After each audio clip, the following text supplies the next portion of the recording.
You only need one PoE stream open. You don't need the main one open.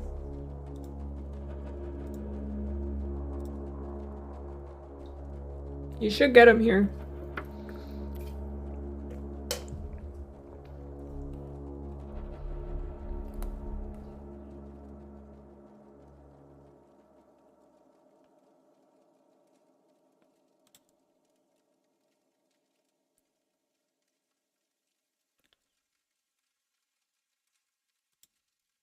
Alright.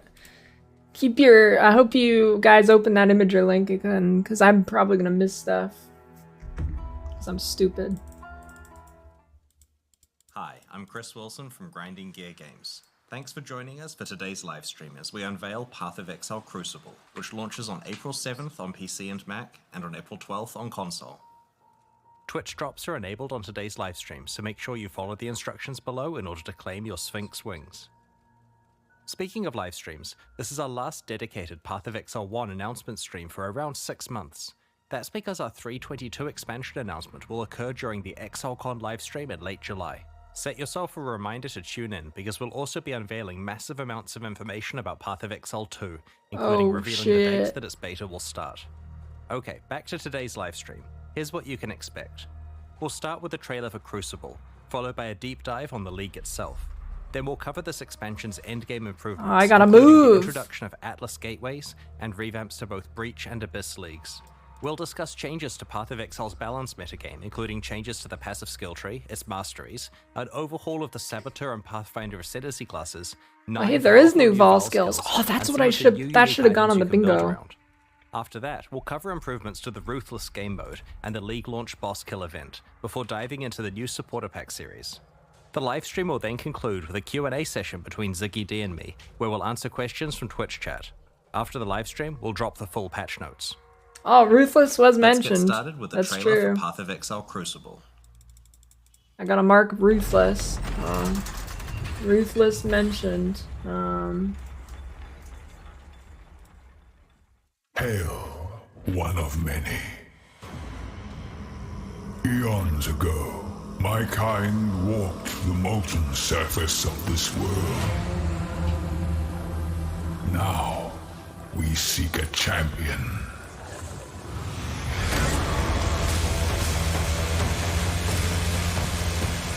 You must endure the heat of the Crucible.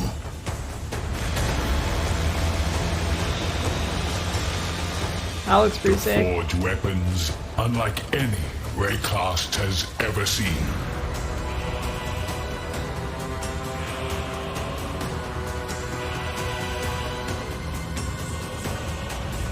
Take up the power of the Titans and bring obliteration.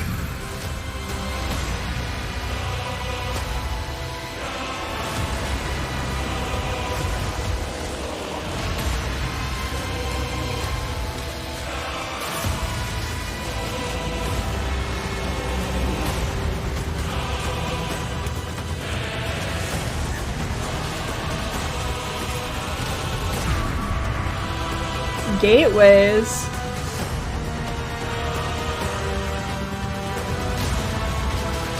Oh, that's one. Oh shoot, dude.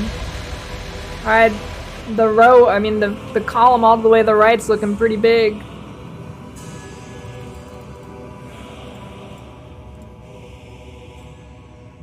Ruthless mention. I don't know if that counts as a crafting league. I don't know if that counts as a crafting league on the skills. In Path of Exile Crucible, you'll learn about an ancient race of titans who once shaped the primordial surface of Rayclast.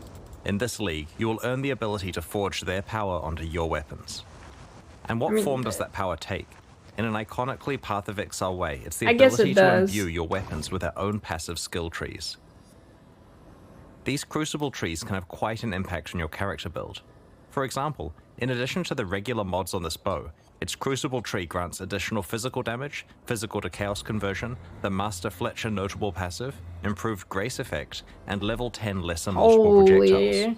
While this is certainly a decent tree to get, it's not even the maximum depth and could be even more optimized for your build. In order to forge these powerful trees onto your weapons, you'll need to complete Crucible encounters. There's one in each area. Each encounter takes place at a Crucible forge. As you approach the forge, you'll have the choice of which of your equipped weapons you want to focus on. This can include ones on your alternate weapon swap if you want to improve one you're not currently using. After selecting a weapon, you channel it at the Crucible forge to spawn monsters. The longer you channel for, the more dangerous and rewarding the encounter becomes. As you spawn additional monsters, they combine together to create larger and more fearsome foes that grant even more experience for your Crucible passive tree. Being able to ramp up the difficulty of the encounters is a double-edged sword. While it gives you the opportunity to make rapid progress on your Crucible weapon crafting projects, it comes with significant risk to your character. It's easy to accidentally overwhelm yourself and make an encounter that is too dangerous. Channel carefully and adapt to what your character is capable of. When you first find a weapon, it doesn't have a Crucible tree unlocked. Channeling that weapon at Crucible encounters will unlock and reveal its tree, as well as allocating the first skill. You can only allocate one skill at each tree depth, so you'll need to decide which path through the tree is best for your build. As you get deeper into a tree, more and more experience is required to unlock skills. The final depths can take quite an investment and can only be found rarely on endgame items, but also have some of the most powerful properties. For example, this wand has 2 depth 5 skills to choose from. One of them allows all damage from your freezing pulse Eye and of Winter can skills to poison, and the other allows various brands to be attached to your summoned Reaper. There are many such modifiers to skills that will enable very interesting build combinations. In addition to all types of weapons, shields can also be empowered with their own Crucible trees. Here's a relatively simple low-level example. It gets a bit crazier as you approach the endgame. Speaking of the endgame, in endgame Crucible encounters, you'll occasionally find igneous geodes, currency items that can be cracked open to reveal a primeval remnant. This is a map-like item that grants access to the Forge of the Titans, the culmination of your Crucible journey. These primeval remnants always generate as rare items. Half of their mods are upsides and half are downsides. The upsides generally increase the rewards of the area or add special crafting options. For example, causing monsters to drop divination cards or magmatic ore, a form of tradable itemized Crucible tree experience. The downsides are quite punitive compared to most endgame maps. Ideally, you want to find a primeval remnant that is really rewarding upsides alongside downsides you can handle. If you don't think you'll survive a visit to the Forge of the Titans, trade the remnant away to someone else and gamble on cracking open another geode. If you survive and manage to reach the end of the area, you'll find the aforementioned forge, which allows you to merge Crucible trees on 2 items together. The way this process works is kind of like that a you provide 2 Recombinator. items of the same class. For example, a pair of bows, a pair of shields, or a pair of one-hand axes. One of these items will be melted down and applied to the other, which will keep its regular properties. Their Crucible trees will be merged together in an unpredictable way, taking elements of each one. This is a little reminiscent of how Recombinators applied to item mods, taking parts of each Crucible tree and merging them together, as well as randomly upgrading, downgrading, or mutating skills on the resultant tree. While this process can create some really powerful trees if you get skills you wanted from both items, it can also completely wreck your precious trees, so take care choosing which you risk combining. Also, like Recombinators, there are ways to manipulate the system to improve your odds at getting certain outcomes. For example, any skills that have been allocated are more likely to show up in the resultant Crucible tree.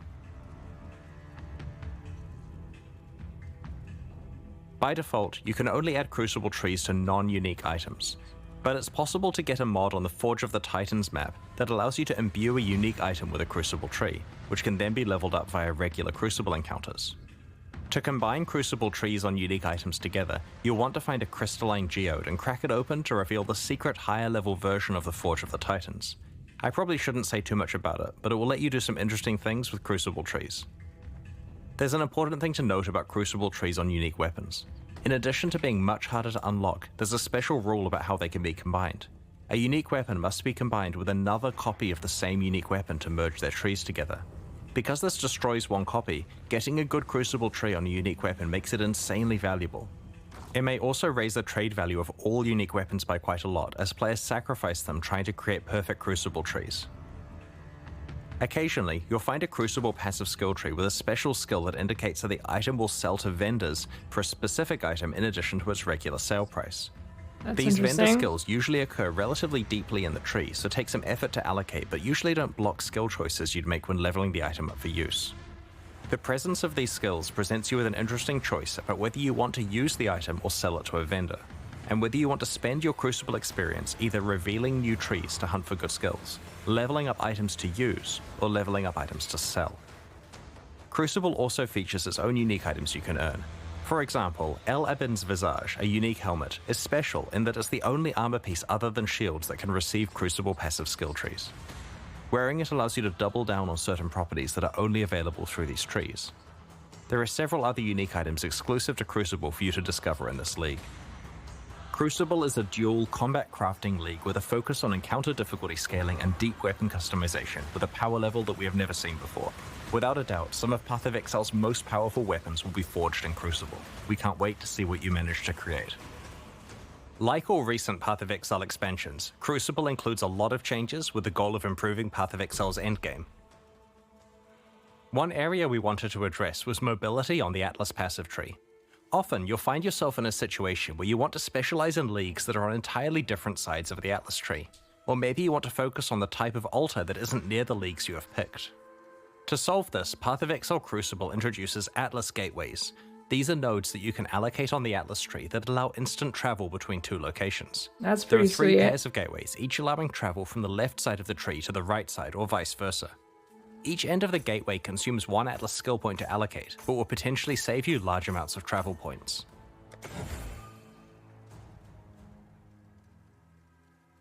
In this expansion, we're targeting a couple of endgame leagues that have fallen behind other leagues on the Atlas tree. Let's start with Breach. In the live version of Path of Exile, there are 5 tiers of Breachstone. In Path of Exile Crucible, we're raising the area levels of Breachstones to a much higher baseline level. 81 for elemental ones, 82 for physical, and 83 for chaos. Now that the regular Breachstones are much higher level, we have retired charged, enriched, and pure Breachstones. They will be converted to regular ones. We have also changed how flawless Breachstones are acquired.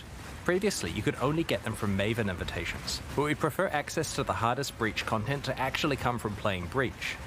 Now there are 2 ways to get flawless Breachstones, through blessings, which are now rarer as a result, and through a skill on the Atlas tree. We've also improved the pacing of Breach encounters. Previously, Breaches felt pretty good early on, but quickly tapered off in density to the point where you wanted to abandon the Breach because it just felt like not enough monsters were spawning. Our changes now keep Breaches feeling dense throughout, leaning more on the side of it feeling overwhelming towards the end of the Breach. We have also reduced the duration of Breaches so there is constant monster pressure and you can get on with your mapping sooner. There are a whole bunch of other Breach changes that you can read about in the patch notes, such as changes to the Betrayal Research Safehouse, Breach Scarabs, Breach Stones from Kirik missions, the Breach Harvest crafting option, the Fragment Stash tab, Divination cards, Breach unique items, Atlas passives, and so on. We're also revamping Abyss in a similar way. Abyssal Depths now always contain an Abyssal Lich. Previously, the prevailing gameplay was to check the loading screen art of an Abyssal Depths to see if it contained a Lich, and bail out if it didn't. Now, the Depths always contain a Lich, removing the need for this step. While the rate of encountering Abyssal Liches is unchanged, Abyssal Depths are rarer than before. However, Abysses now have a chance to spawn a Stygian Spire in place of their reward chest, which will drop all of the jewels and other items you normally receive, as well as a Stygian Device. That's a good change. In addition, you're guaranteed to always get a 4-hole Abyss alongside your Abyssal Depths. Previously, Abyssal Depths could only spawn immediately after a single Abyssal hole, which prevented you from getting full value from the Abyss. Oh, that's a nerf. That's just gonna make you take longer now. With a new skill which grants I guess that's a good Stygian thing. Spires in your maps drop items with +1 to item level. This is intended to allow players to continue to be able to obtain item level 86 Stygian Vices and other base types as a reward for specializing in Abyss. The small passives leading up to this notable passive have also been replaced. We've done a balanced pass on Abyssal Lich encounters to make them more appropriately difficult relative to the current standard of endgame encounters. Abyss uniques have some balance attention also, and the details are in the patch notes. Overall, these changes should ensure you can play a wider variety of leagues in the endgame, both through being able to access them more easily and because Breach and Abyss now feel far more modern and competitive with other popular league content. A big goal of the Crucible expansion is to provide a lot of new ways to build characters, and to breathe new life into older builds.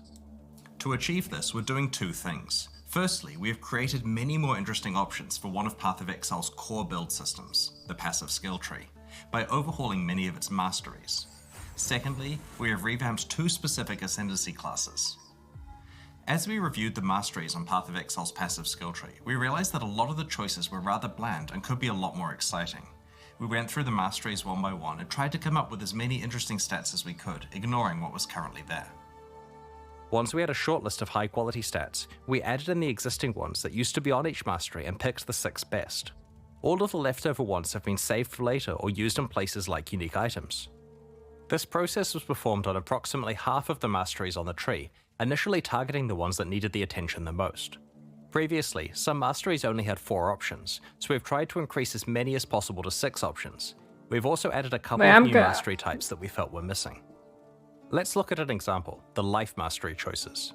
You can see some of the interesting new options, such as the ability to manipulate your low life and full life thresholds. Wait, that increased life if no life modifiers is pretty cool. And many unique items. Getting a large increase to maximum life when you have no life on your body armor not only works really well with a whole lot of unique items, but also opens up new prefix composition options for rare body armors. 10% more? Here you can see the armor and energy shield mastery has more options available than before. The other thing we focused on with this one is tying the mechanics together better. Instead of some being about armor and some being about energy shield, 20% of armor applies to chaos damage. Both armor and energy shield. On the Leech Mastery, we've combined the 3 increased life, mana, and energy shield recovery stats into one choice that affects all of them. The space we've freed up has been used to add some powerful new options, such as a portion of your Leech applying instantly. The Spell Suppression Mastery also has many interesting options. Your chance to suppress spell damage becoming lucky is extremely useful before you've optimized your gear and haven't reached 100% yet. Spell suppression buffs? For stacking more than 100% spell suppression, which previously had few benefits. Now it's something you can plan your itemization around. While looking at masteries, we noted that there were some mechanics that didn't have enough passive tree support, so we decided to add some more options and passive skill choices for those mechanics. We also wanted to grant more access to certain types of masteries in specific parts of the passive skill tree. For example, in order to allow more access to the attack mastery, we've added an attack cluster by the Templar and one between the Ranger and Shadow. We wanted to create more access to other forms of recovery such as regen and recoup, so we've added some new passive skill clusters. Note that there is now a new mastery called Recovery. We've also added more capacity for investment in certain mechanics plus that we 2 felt link could be skills, improved, such as link skills, stun mitigation, and marks. These mastery improvements and passive tree changes are just some of the ones introduced in Path of Exile Crucible. We look forward to your feedback on the rest when you check out the passive skill tree next week. While going through Ascendancy classes, we identified 2 that needed work, the Saboteur and the Pathfinder. Both have been significantly changed in Path of Exile Crucible. These changes reinforce their respective identities while adding some new options to build around. Maybe they nerf Seismic by deleting Sabo. Class most aligned with traps and mines. But the old version of the Saboteur made it difficult to play anything but traps or mines. The new version has more builds available, including a whole new specialization, Triggers. There are 2 notable passives that help with this. Like Clockwork grants you the increased cooldown recovery rate stat, which is a pretty rare one. This is great for triggered spells as it indirectly increases their damage. This notable also makes your enemies have longer cooldowns, which can be useful in certain boss fights, for example causing the Maven's memory game to occur less often. The Perfect Crime notable passive summons 2 trigger bots, which override the location of where a triggered spell is being cast, and instead causes it to trigger twice, once from each of their locations. Oh, that's pretty cool. The layout for the Saboteur's Trap and Mine Ascendancy passives has changed, so that there aren't separate 4-pointers for traps and mines. Now each one has a 2-pointer that is connected to the same shared 4-pointer. We have also completely reworked Bomb Specialist to be specifically tied to area damage, so it's a slightly more general skill. It both gives you some area damage as well as some defense against incoming area damage against you. The Pathfinder has been overdue for some attention, especially with recent features such as concoction skills that she could get the ability to specialize in. We also wanted the Flask-themed Ascendancy to have a proactive way of improving Life Flask usage. Master Distiller allows you to turn most of your skills into concoction-like effects. Master Surgeon now effectively gives all of your life flasks the Enduring effect, previously only found on mana flasks. Finally, both of the major flask-themed branches now have some form of flask charge recovery. There are other improvements to the Pathfinder Ascendancy, such as Nature's Reprisal, now interacting with Wither to improve all forms of your chaos damage, rather than just attack forms of it. Check out the full details in the patch notes that we'll be posting after the livestream. Path of Exile Crucible introduces 9 new Val skills. Last expansion, there was an emphasis on melee Val skills. In Crucible, we're making sure that many other types of builds get new skills to build around. Val skills let us introduce quite powerful effects that we couldn't normally give to a regular skill that can be used constantly. They also implicitly act as a buff to the underlying skill. Val Absolution upgrades one of your Sentinels of Absolution into an Apparition of Innocence. You can only have one apparition at once, but just check out these massive AoE skills it uses. Val Arctic Armor instantly encases you in ice, preventing non-instant actions including movement, but granting massive damage reduction against hits. After a short duration, it also starts to regenerate your energy shield and mana at a fast rate. Both the damage reduction and regeneration last for a few seconds, or until you have been hit 3 times. It cannot be manually cancelled. Because the skill is instant, it's a great emergency button against dangerous boss slams. It also makes you count as being frozen, despite Arctic Armor normally making you freeze immune. Having another way to self-freeze may be of interest to a few mad scientist build creators in the community. Val Lightning Arrow fires a barrage of piercing projectiles that cause lightning to strike nearby targets whenever they hit an enemy. After a short amount of time, or when they collide with terrain, their arrows randomly change direction and continue flying. This occurs a number of times before the arrows expire. Each arrow can hit the same target once per redirect. With the Frost Heart amulet. For a set time before redirecting, rather than a set distance, projectile speed modifiers affect the distance traveled. High projectile speed lets you clear out huge areas with them, while reducing your projectile speed increases the chance of them hitting the same target multiple times. With very low projectile speed, the skill can hit a single target 20 plus times. Val Reap conjures a ring of scythes that deal damage to all enemies in a circular area. The scythes leave behind a pool of blood that deals heavy physical damage over time to enemies standing in it, and for a short duration after they leave it. Val Reap instantly grants a large number of the blood charges used by normal Reap on use, as well as temporarily higher maximum blood charge capacity, substantially powering up the regular version of the skill. Path of Exile Crucible introduces 5 other Val skills we'll reveal over the next week.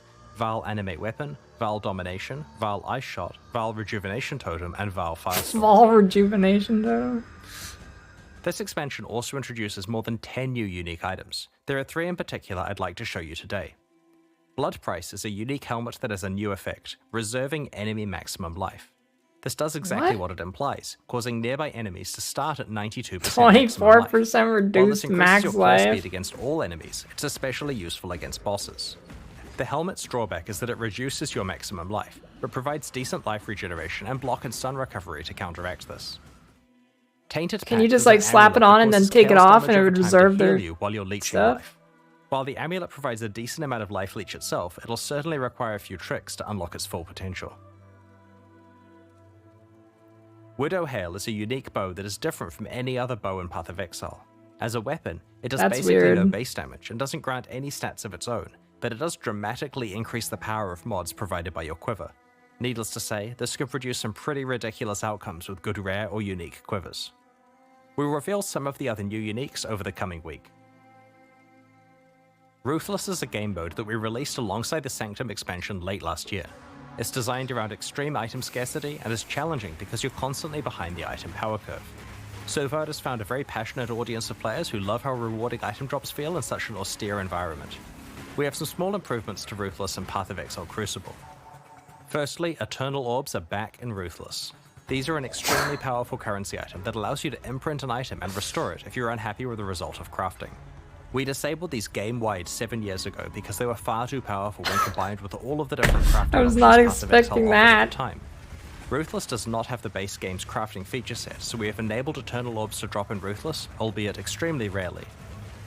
Ruthless now has its own set of challenges to complete. Like the ones in early Path of Exile, there were a total of 8, and they're very difficult. Like we've done in the past, we're hosting a boss kill event at the start of the Crucible Challenge League. Oh, that should have been a Ruthless hardcore solo self-out. Oh You to no. kill both the Uber Searing Exarch and the Uber Eater of Worlds, making it by far the hardest event we have ever run. No. The first place winner will get to work with our design team to add a new unique item to Path of Exile. No, also receive a dude. transferable Ultra VIP ticket to ExileCon in July. If they aren't able to attend or already have a ticket, then they are allowed to sell this one as they see fit. Second and third place finishers will receive a transferable VIP ticket to ExileCon that can also be sold at their discretion. If you'd like to enter the event, just create a character in Ruthless Hardcore Solo Self-Found on launch day. Best of luck to everyone. On the weekend of July 29 to 30 New Zealand time, which is July 28 to 29 for much of the rest of the world, we're going to be hosting ExileCon 2023 in Auckland, New Zealand. While tickets to the in-person event are very hard to get, we'll be streaming the entire event for free. At ExileCon, we'll reveal our latest updates on Path of Exile 2, Path of Exile Mobile, and the next Path of Exile 1 expansion. Make a note in your calendar, tell your friends, and don't miss it. No, dude. The second day of the Path of Exile livestream culminates in a competitive race event between some of Path of Exile's best players. In order to select the 4 competitors, we're going to run qualifier events during the months of April and May. The winner of each event will receive a VIP ExileCon ticket, return flights to Auckland and accommodation, and will compete in the race event live on stage. All 4 qualifiers in the final event will be run on the 3.21 version of Path of Exile, which has received a fair amount of early game balance work that will change the racing meta quite a lot.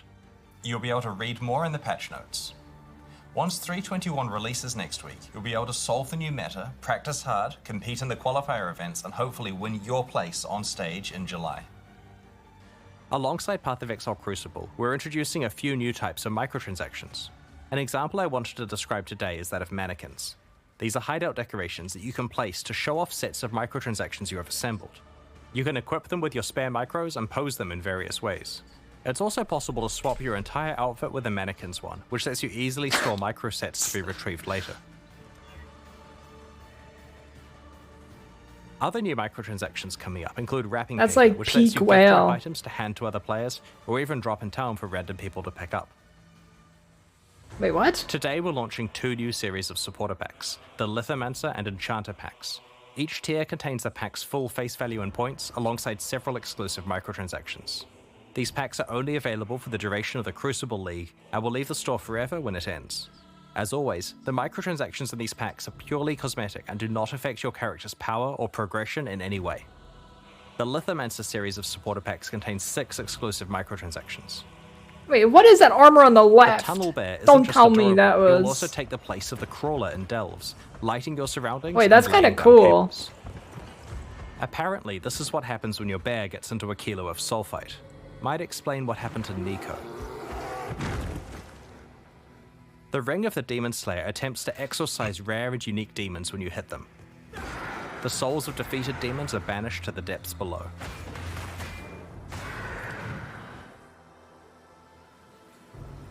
The ancient stone of the Lithomancer's armor set crumbles when you take damage, revealing the crimson core inside. The stone reforms if you haven't taken damage recently. It's kind of cool. A sip from the ancestral granite flask causes a Karui ancestor to appear and surround you in protective wards. That's pretty ugly. The ancestral portal encases you in molten armor when you travel through it. Talamoana, warrior. The summoned Karui ancestor rallies you to battle and honestly seems to have an unhealthy obsession with combat. Go forth and conquer. Ever want to practice running away from volatiles? The gunpowder foot attachment Wait straps a explosives minute. to your legs, dispersing lit gunpowder behind you. Be careful, you can only outrun it for so long before it catches up. What? The Enchanter Pack series also has 6 exclusive microtransactions. The Parrot of Exile pet parrots your exile. We'll just let it speak for itself. It would be wrong to do that here. Wrong. I need more mana. Drinking from the bottled storm Jade Flask encases you in a surging tornado, churning up the ground in your wake. If you stand perfectly still while wearing the enchanted armor set, it will attract butterflies to flutter around you. Be careful not to disturb them. Yeah, that's pretty peepo cute. Sick of high-fiving giant purple appendages? The Ritualist's Breach Ring visually transforms breaches you find into What? occult summoning circles. The Enchanter's crafting bench replaces the normal crafting bench in your hideout with a suite of tools fit for a master artisan. The various crafting stations burst into life Well, that's as you pretty use them. sweet.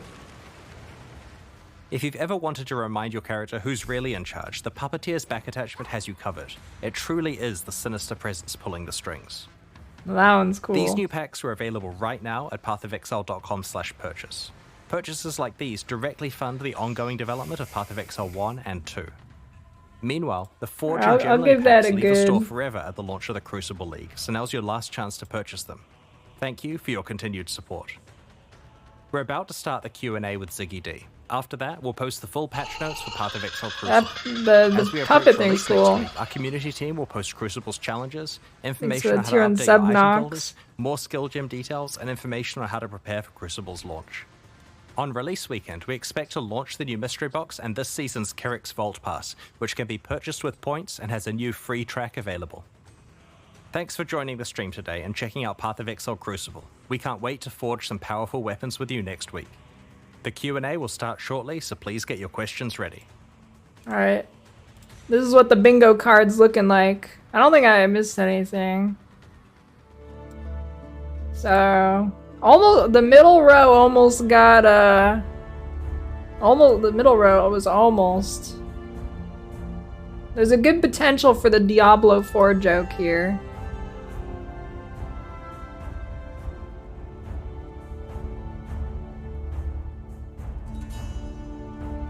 I don't think I missed any.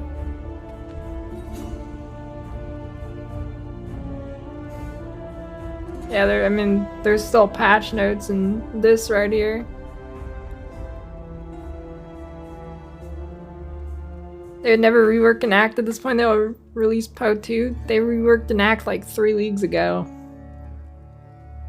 It wasn't that long ago. Missed melee buff? I don't know where you heard that. The Ruthless event? I don't think I can. I'm not good enough to do that. That'd be a waste of my time.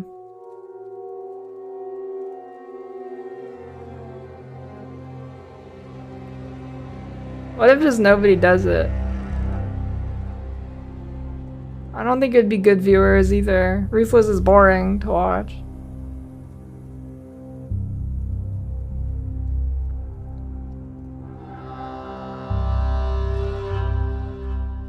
Yeah, the race is Ruthless. I don't know who's gonna do that.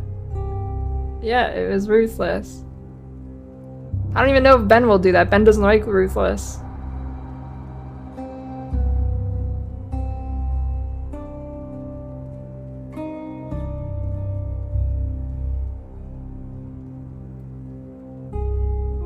I'm pretty sure he said Ruthless. I heard Ruthless.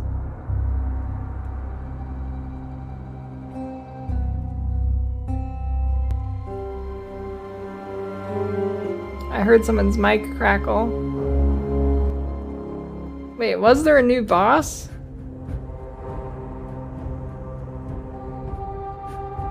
It was just racing to Exarch and... Wasn't it just Exarch and Eater? Are you guys cooked?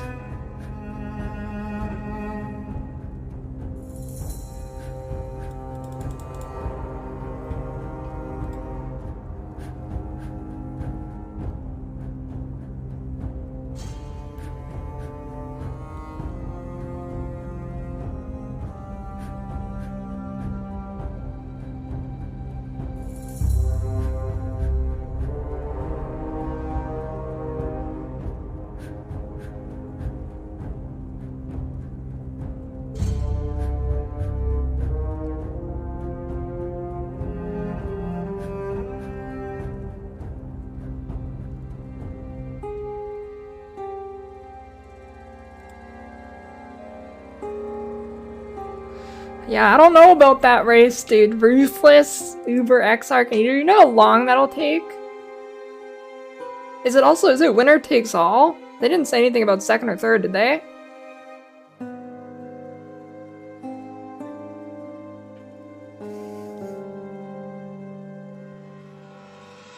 Yeah, no way, dude.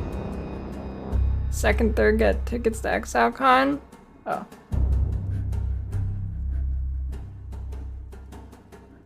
No, you know how long that'll take? Holy moly.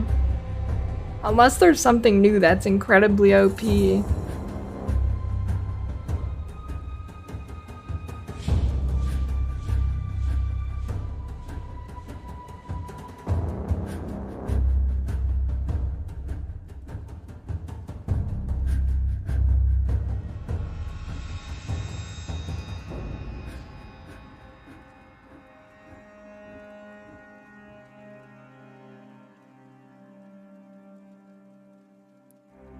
I don't I don't even know if Ben will do that. He doesn't. I've heard him say he has no intention to play Ruthless. I don't know if he'll even do it.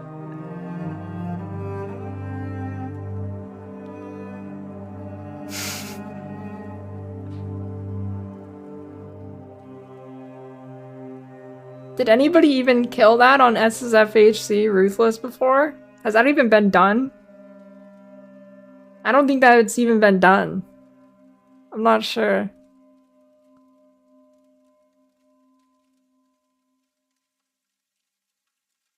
I don't think anybody did that.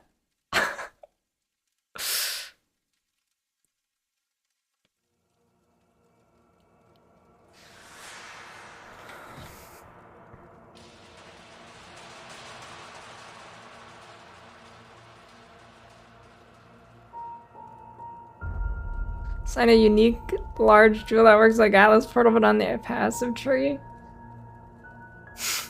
Scion Ascendancy and a jewel. What do you think? You think there's gonna be any bingos?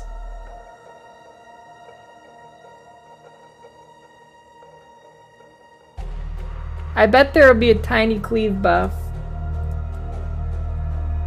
But I don't know.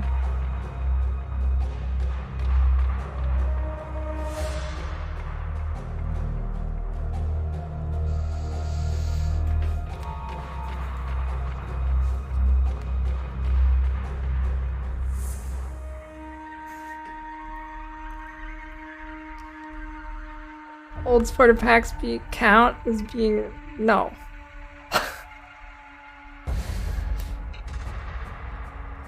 I was surprised that there was no Diablo 4 joke either. Next league.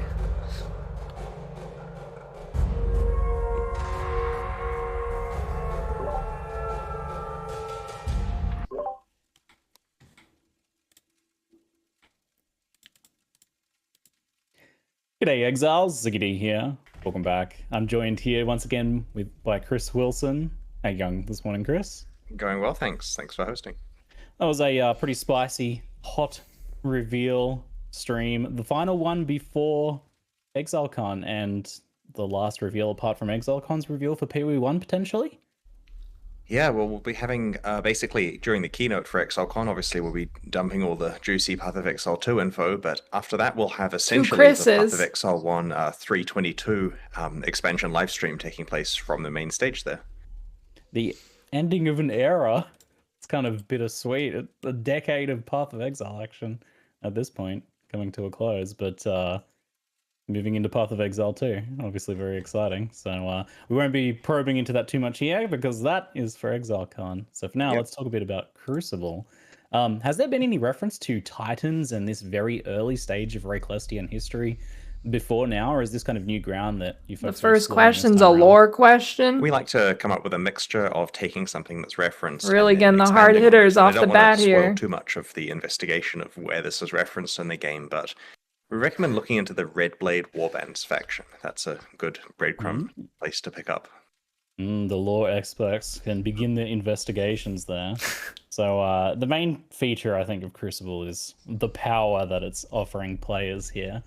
How much power is there in Crucible, and are there any drawbacks to that power? Well, you can definitely view this as pretty strict power creep on weapons, let's just say that. I mean, I'm pretty sure that there haven't been Path of Exile weapons this powerful before. So you're not sacrificing anything by having a weapon tree on the weapon, it's just purely upside. But many of the individual skills do come with their own downsides, and you can choose whether to allocate those or not. And so on a weapon by weapon and skill by skill basis, you're definitely going to have to make decisions about what's best for your build. When it comes to designing like power that has drawbacks versus doesn't have drawbacks, how do you decide which route to go? We feel that having hard decisions about weapons and build choices and skill use is really interesting. It causes you to have to adjust your build around drawbacks. We don't really want to make a game where you linearly just get the ability to kill monsters more quickly without having to think. We like the idea of finding a choice you can make where you're like, like this will increase my power, but I have to work around something else. Like potentially there's a skill that increases your fire damage, but makes it so that you have slightly lower fire resistance. Not a large drawback to work around, but it pauses you for a second and causes you to think, where can I get that resistance elsewhere? Now, I want to emphasize many of the skills here don't have drawbacks. This isn't like, say, Scourge, where there's a corresponding drawback to every single Wait, one. what's It's just going the on with case that that for the ceiling powerful tile ones, up there? we've put drawbacks on them so that there's a decision that you have to make. And it's typically the ones near the end of the trees that have the drawbacks, and so they don't really block your choices very much early on. Yeah, it feels like a big difference compared to Scourge in that regard. But I've always thought power creep is good when it's interesting, when it offers you like different decisions and an interesting extra layer of customization. Do you have any more like most ridiculously powerful Crucible trees or nodes that you've seen in testing so far? There are some pretty cool combos. For example, if you found a skill that dramatically increases your cast speed at the cost of lowering your damage, then you may want to use, say, Summon Raging Spirits, because then your increased cast speed means you're casting way more of them, doing a lot more damage, and the decrease to your damage doesn't affect the damage of your Raging Spirits, so in that case you completely bypass that drawback and get something that's better value. We've also got some quite interesting conditional skills. One's like, there's one I believe that grants movement speed if your dexterity is lower than 100. And so if you're able to make a build that doesn't have 100 dexterity, like for example, you're just pure intelligence or pure strength, then you can easily take advantage of just a free movement speed boost. Wait, that's Wonder what the OP for option is loading Omni. into characters. Could something like this ever go core in Path of Exile, or is it just too powerful? Like it seems, I look at this and I think, no way is that going core. We intentionally do not have any discussions internally about whether something's going core until we've let people actually play the league and get some feedback on it, because it's premature if we think, yeah, this can go core, and then everyone hates it, or vice versa, then that's an issue. So we throw it out there, see what people think. When we do integrate leagues with the base game, we typically do make changes to make them Without playing appropriate it, for I hope it integration. stays core. That looks sick. One of the many topics for this coming year is, what are we doing about Sanctum, for example? And certainly there's discussion there about how we would make Sanctum appropriate for base game integration if it is going core. With these items having these Crucible trees and everything, maybe the league doesn't go core, but these will go to standard in some capacity. Will they work in standard? How will that work? They will work in standard, yes. Ooh. So you can rip them from hardcore to standard right away. It's going to be good fun. It's worth noting you can't level them up or allocate nodes any further in standard. Like, you probably want to get the tree allocated correctly before you do rep it to standard. But yeah, you can use those skills over there. I imagine there's a lot of experimentation as well. You'll probably because ask that question about trade, I'm sure. To, like, looking at the end game of this is to level up multiple different weapons, selecting the best nodes, and then combining them together until you get like a blend of your perfect ideal nodes. And I imagine that could take a while to get the perfect one. Certainly, yeah. There's a lot of cool stuff that can happen that we learnt from recombinators. So there's quite a big grind to get perfect stuff. And then when you're looking at it on uniques, for example, the grind is even larger. Like, we're really excited to some extent about how the concept of, let's say you want to have a like Starforge or something that's got the best tree on it. How would you actually do that? And it requires quite a concerted effort from most of the community of online players to achieve that, but it's possible. Now, can you respec or change those Crucible node allocations? Yeah, if a skill has been allocated, like as in you've chosen the skill, you've got all the experience towards it, you're getting the benefit from it and so on, then you can scour it with an orb of scouring. So that will unallocate that last node there. And then for the ones that you're working towards that you haven't allocated yet, you can instead retarget the effects, the efforts of the next Crucible encounter you do towards a different node. And I wish I had a graph up so I could demonstrate it. But essentially, if I'm halfway through leveling up to one of the two choices I have at a certain intersection, and I instead want to work towards the other one, I can just freely swap across. And once it's allocated, I have to use a scour to undo it and get that experience back. Excellent, that makes sense. Are the nodes available on two-handed weapons more powerful than one-handed weapons? Sorry. Yeah. Yeah. Oh, sorry. I was just doing a quick dev check to make sure I wasn't making stuff up. Yeah, nodes on Dev check? two-handed weapons are more powerful than one-handed weapons. You could think of it as, broadly speaking, if you have a two-handed weapon, you're getting the same rough power that you would from having a one-handed weapon dual-wielded or with a shield.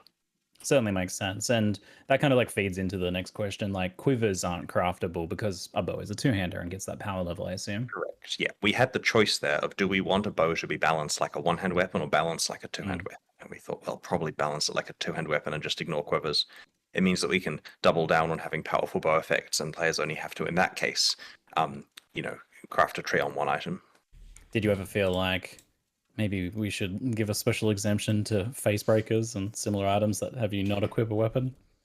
It's been discussed, but there's Oh, I didn't even think about we face don't want to have a breakers. philosophy that every Path of Exile league must work on literally 100% of builds to its fullest potential, because that really constrains us to really watered down leagues. So in a case here where a Facebreaker character potentially just doesn't get a boost like the other characters do, I mean, they can still play just like they could last league, except they're not getting to enjoy the the main hand weapon damage they're getting from this. They can obviously still craft a shield or various unique items. Yeah. Now, Crucible's like these passives specific to weapon types. I assume bows and melee weapons will have different nodes because they want different things. But what about like swords compared to axes or minion ones compared to non-minion ones? Yeah, so essentially weapon types do have mod restrictions. So the examples you give are reasonable. The bows and melee weapons have different ones. Minion ones, caster ones, bows all have their own special passives. I believe in Path of Exile there isn't a lot of direct difference between swords and axes that would cause there to be many skill differences here, so those ones are very similar, but we have tried to make sure it's all sensible. You're not going to get stuff on a weapon that's irrelevant to that weapon. Great. Will that unique Crucible helmet, the Elabin's Visage, just have a mixture of everything, or how does that work? That one gets shield ones. Oh, okay. So shield probably, I assume, then has a more defensive oriented. Yeah, I believe Shiny that new it drops. gets shield ones, but it can't give you like static local block and various other bits and pieces that wouldn't work very well. Now, on unique items, once you add a Crucible tree to a unique item in the Primeval Remnant map, can you progress the tree and unlock nodes in regular Crucible content encounter, or do you have to keep doing the maps?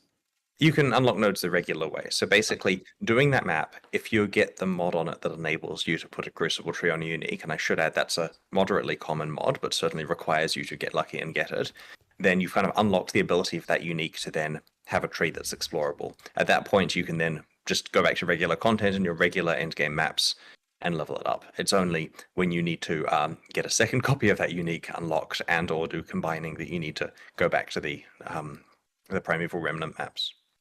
Now, viewers are always looking for clever ways around the system. I saw one that was if you take a item that already has a Crucible tree and chance it into a unique, does that bypass the Primeval map requirement? Or are you locked from doing that? It does. Oh, okay, there you go. Chance orbs going up. Any solution here that involves more gambling from the players is happy with us. Okay. Now we have some chat questions on these topics as well. So Crucible interaction with mirrored and corrupted items. Can you do anything with those, or are they locked out? Okay, so there's some fun stuff you can do in the higher tier version of the endgame map, the one that's really hard to get. And an example here, and we don't want to spoil too much, but an example, I believe, is that there is a mod which enables you to use... Is it a mod or a base property? It's a mod on the map item. Right, a mod on the map item that enables you to interact with corrupted items, for example. And so there are exceptions that you can bypass. I still believe you cannot do anything with mirrored items, right? No, but if you mirror an item, it copies the tree. Yeah, so mirroring an item does copy the tree, but once you've got the item mirrored, it's unmodifiable. Okay, will you, this is a question I think for Ruthless, will you be able to imprint Crucible trees? Yes, I don't see why not. All right, cool. Will Dancing Dervish benefit from the passive tree while the item is disabled? This is kind of feeds into questions like about energy blades and things like that as well, where you've got weird contextual changes in how a weapon is used and classified. We certainly had bugs related to putting energy blades in the Crucible. That was a fun time. Yeah, Always. Always. Energy blades doesn't work. I'm not sure about it. Yeah. We'll have to look into it. I mean, I'm certain the QA team have gone through everything and fixed it all, but that wasn't percolated up to me. But we'll make sure the sensible outcome applies. Talking now about trade a bit, how will trading items with Crucible trees work? Will you be able to search for nodes on the trade site? We are trying to get that functionality, but it's worth noting the way that this works is the trade site is put together by one of our staff members who's very busy, and he only gets the copy of the league to go and do the trade site stuff like yesterday kind of situation. So he has a week to get Crucible support working, and so we're working on it. It's difficult in this case. We normally can easily within a week sort out any itemization stuff that came from a league, and in this case it's quite complicated as you can imagine. So we have no promises there, but yeah, of course we wanted to work on the trade site. And it's worth noting we do have an API, so if the public want to take the API and implement it better than us or faster than us, they're welcome to do so. But in the meantime, yeah, we'll try to get it up, and we want it so that people can easily identify certain nodes and trade for the items. And my expectation is that it will probably be straightforward to find items with a specific node, but doing complicated searches involving combinations of nodes and other stuff will certainly not be possible initially. And so I think that the worst case scenario is players are going to be able to find a bunch of items with a node that they're looking for and then manually examine them to work out which one they actually want to trade for. And that's not a terrible compromise. In fact, it's personally how I prefer it to work, so the trade is a bit sticky. I know. The poor developer, though, I imagine this is quite the nightmare on the web dev front, but I hope they take our energy and other building also take our energy. Now, magmatic ore was something that was kind of just subtly referenced in there. It was said to be a way of having tradable, itemized Crucible tree experiences. Hilarious comment. Can you tell us anything more about what these are and what they do?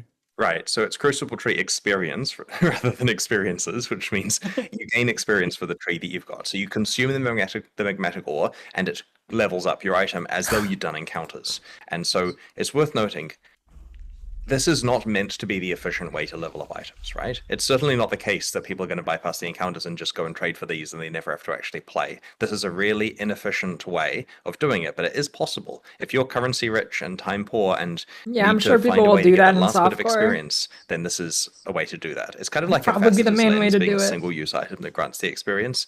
And I suspect that, it's obviously going to be priced in the economy based on how useful it is, but at the end of the day, it's not going to be the primary way that you level these items up. Right, gotcha. I mean, I feel like if there's a way of efficiently playing the game by not playing the game, someone will figure it out. In general. Yeah, it's dangerous for us to add, but we do like the idea of a limited amount of tradability here, and there's various ways to get it as well, which is interesting. Like there's sell nodes on the trees, as we call them, the ones that you can vend. You can vend the item to get some. There's mods on the in-game maps, and it helps a bit because when we were designing the end-game map, we didn't want the individual monsters you're fighting there to work towards leveling up a Crucible item when you're already expected to bring multiple Crucible items in with you in order to combine the trees together. Right. Those nodes that allow you to vendor items for different rewards, it's a clever solution to the problem of why engage with the mechanic if you don't have an item that you actively want to forge right now. So how often do you find these nodes, and are they always substantial rewards, or are they some smaller ones as well, like a few Alks or a Chaos Orb? It's worth noting, we believe that people always will have items they want to forge, and the goal of these vendor nodes is to tempt them away from that. Like at any stage, you could be working towards making the best item on the realm, but instead, oh, there's a divine orb if I just sink in a bunch of encounters into getting that. And so it's a job well done of these nodes if you are sitting there getting, currency rather than actually making the most broken items. Having said that, we suspect people will work out the value of the broken items and realize those are worth going for. In terms of how often you find them, they're mostly in the end game, and they're not too common. Like, you're not going to be sitting there with a stash full of them trying to, just swim in currency. But at the same time, you'll probably have access if you need one and you don't have a thing you particularly want to focus on at the moment. It's just so encounters don't feel entirely wasted. There are also some cool little tricks and combos that we aren't going to delve into, but it's worth having a look at that. This might be the in league of terms all of time. What types of currency? It's various currency, starting at mid-tier stuff. If you do find things like Chaos Orbs, they'll be in larger quantity, and you'll have to do the math of basically how much experience am I getting versus what the currency payoff is versus what other opportunities I have for my time at the moment. And it'll be straightforward to work out which ones you're wanting to do and which ones you're wanting to trade away. On the maps side of thing, how rare are those like geodes that you can crack to get those maps, the like end game content of this? So there's 2 tiers, and it's worth noting the acquisition here is subtly different than the way we normally do these maps. Like, these are always rare, and they come through this stacked deck like currency item, which is the geode that you crack open. And because it comes through the currency item, your ability to find rare items doesn't affect the rate that you find these. Like, you're getting just currency essentially to get them. And then there's the unwrapping experience of seeing what the mods are on it. Now, the lower tier one is something you'll certainly play in maps often, right? Like, it's, you're not finding it every map. Maybe you're not even finding it every 4 or 5 maps, but you are finding it pretty commonly. So you're getting a lot of access to combining trees together. The higher tier one, on the other hand, is harder to get because that lets you do some really interesting stuff. So that one is certainly pitched quite a lot rarer than the first one. And you're being pretty coy on these maps and what they entail and what the higher version does now. And this is for a few reasons, right? Like, first of all the rates I'm talking about here, like they're changing in this last week. This last week is the point where we massage it from being this works and is cool into a fine machine that works perfectly with the right, economic implications and so on. We're starting the alpha shortly, like, in 10 minutes kind of thing. And that's going to give us really good feedback there. We've got a week of iteration now that everything is working and great, and so things will change. There will be more mods added, there'll be mods removed. Thanks for And the so 29 if I go month into too Twitch much Prime, detail of listing every Emily. mod, it's just going to be wrong a week from now when we've had time to really hone it. Fair enough. Let's talk a bit about the challenge of this league. So, Mm-hmm. the longer you channel the Crucible Forge in a map encounter, the more dangerous it becomes. What makes the monsters dangerous here? So as you channel it, more monsters are spawned, and they combine into larger, more impactful monsters. So higher tier monsters here, we've got an internal tiering system. The You higher said tier to monsters are prime generally more poodle. likely to be magic, rare, or unique. And the longer you channel, the more damage and damage reduction every monster gets. Also, more difficult encounters are more Monthly Twitch rewarding. So login. generally speaking, play the hardest I like encounters to you hear. can. But it's worth noting, and this is an interesting question, everyone comes up with, is there a button I can click to bypass the channeling and just have the hardest difficulty encounter, right? Fair enough, no one likes having to wait a few seconds, but it's worth noting the hardest difficulty encounter will probably smear you to the wall. We want, and this may be wishful thinking because some Path of Exile players are very capable, but we're trying very hard to make it so that the highest difficulty encounters are significantly harder than League content that you may have accidentally run into in the past. Now, of course, you don't need to max it out like that. Maybe only do that if you have ridiculous twink items or something. We are also trying to signal this in the UI. This wasn't shown in the video, but we are having kind of like a temperature concept where the harder it's getting, the more you see the UI getting a bit angry at you. And so I can generally handle about this amount of difficulty, and you've got an idea of where your character falls on the scale. You're certainly going to want to go as hard as you can, but our goal here when designing these risk versus reward leagues is to kill your character. We want to set it up so you overcommit and get nothing, because that way you'll learn your abilities and it's a little less gifty than if we just had every I could go encounter for some succeedable. Dark Souls. It's like Metamorph all over again with players putting sticks in their own front tires and being like, oh no, why have I crashed? Oh. Cool. Yes. So Twitch Prime Razor. On that note, then, what happens if you fail a Crucible encounter? Is there some risk-reward aspect here, just outside of dying? You only get the Crucible tree experience if you complete the encounter, but your item is not at risk. We went moderately safe with that. So essentially, if you make an encounter that's too hard, you might lose experience on your main character or lose your hardcore character or something if you die. But realistically, the only thing you're practically missing out on is finishing the encounter to get the experience. Now, I noticed on the Primeval Remnant map teaser, there was a mod players cannot suppress Pizza spell damage. box. I know the intention is to make these maps very challenging, but how do you approach making monsters harder versus disabling aspects of builds or hampering the player wasn't when it comes good to pizza. designing difficulty? So the mods on the maps are meant to be very dangerous. Like, we picked mods here that are like expedition remnants almost. Like, we want something that's very challenging. But you get fewer of them than on a regular map because half of them are upsides. So 6 modded map here has 3 upsides, 3 downsides. And the downside ones, some of them will raise the difficulty of the That monsters, pizza usually by box a was bunch, gone before and some of them will Corona. hamper your build's defenses or potentially make your build not work in the map. But it's worth noting that stuff like spell suppression is more of a hampering your defenses than saying you can't kill monsters. So certainly going into a no spell suppression map when you rely on it takes away one of your defensive attributes. Like, be careful about that. But it's not necessarily completely breaking it for you. You're going to have to make decisions about which to play. And we strongly prefer that way of designing it. If we have to make it so that every map is playable on every character without really imposing any difficulty, then it just becomes a bit of mush. And so, in this case, you will occasionally open a geode, look forward to doing the map, and realize it's better for your friend to do it, and maybe you'll trade with one that you can do. And if you're playing an SSF and don't have the ability to trade, then you just have to make decisions about whether you run it or don't run it as the other option, or run it carefully, or make another character and play that character in that map to get value from it, and so on and so on. All right. I always have to ask, party play, how does it work in Crucible? So it fully works in a party. Everyone gets experience.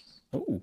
Basically, you must channel an item at the encounter at least a little bit to be rewarded for it. So there's the molten circle, as you've seen, and basically the players step inside and you choose an item and channel it. And all the channeling makes the encounter harder and more rewarding and so on. And as long as you've contributed at least a second of channeling or whatever, you're going to be taking part in it.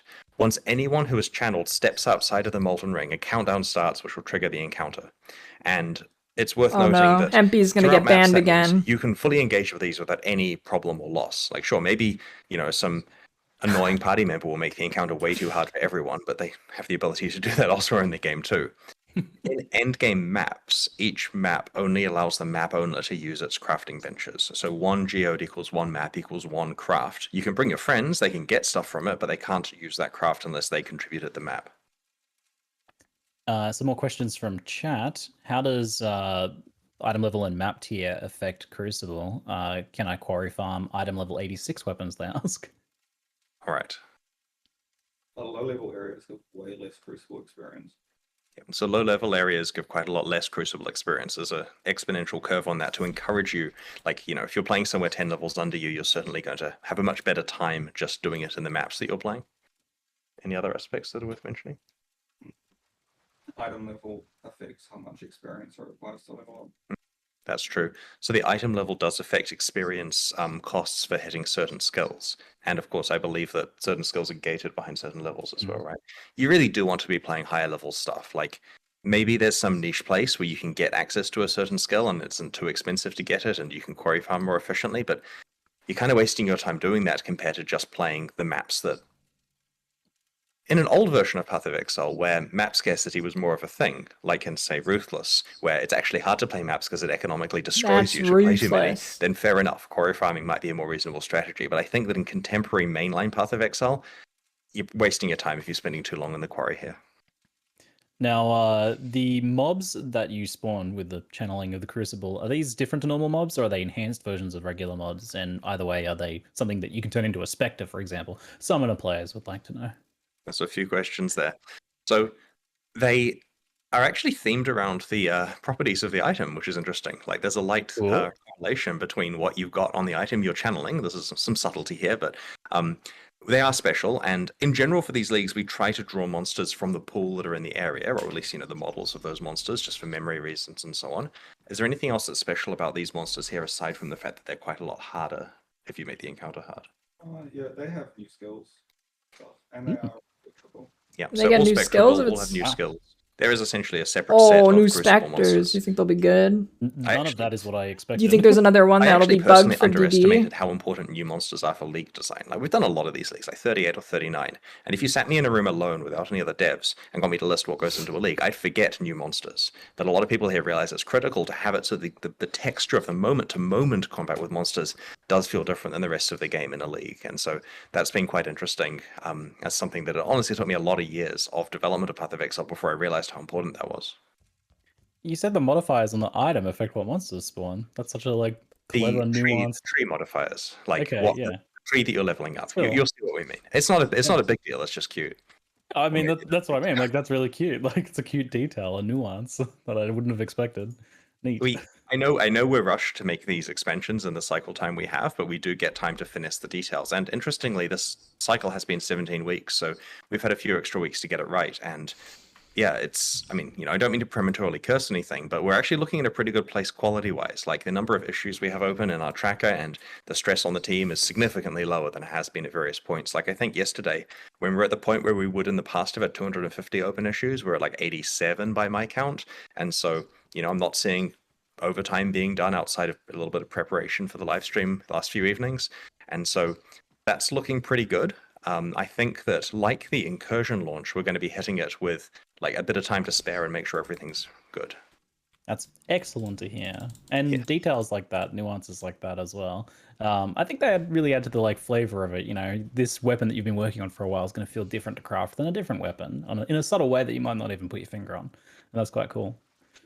So let's move on to a league revamps topic now. So the breach revamp, I feel, is actually a really clever way of dealing with the issue I didn't really of, get any good content cosplay bloat, ideas or for of the game this. being too overwhelming for new players. Revamp older content, shift it up to a higher level where it's discovered later and less likely to overwhelm those newer players. Now, was this the intention here, or just a happy side effect? It's a happy side effect, but one that we definitely acknowledge. So the basic way that the breach revamp happened was we started by saying, man, there are a lot of splinters in breach, and it feels crap to click on every splinter, and they kind of are worthless because you're working towards a breach stone when you pick up a bunch of them, and that breach stone is going to be lower level than you are right now. Like, you're not going to care about that breach stone. You're going to want to upgrade it multiple times before you can run it. So how do we fix this? We thought, wouldn't it be cool if splinters were rarer, so they're impactful and there's less clicks, and they actually led to something immediately good? And so we realized, oh look, let's take breach stones and just like bump them up a bunch of levels and basically make breach stones themselves valuable, because in their current form it's like based around an old version of Path of Exile.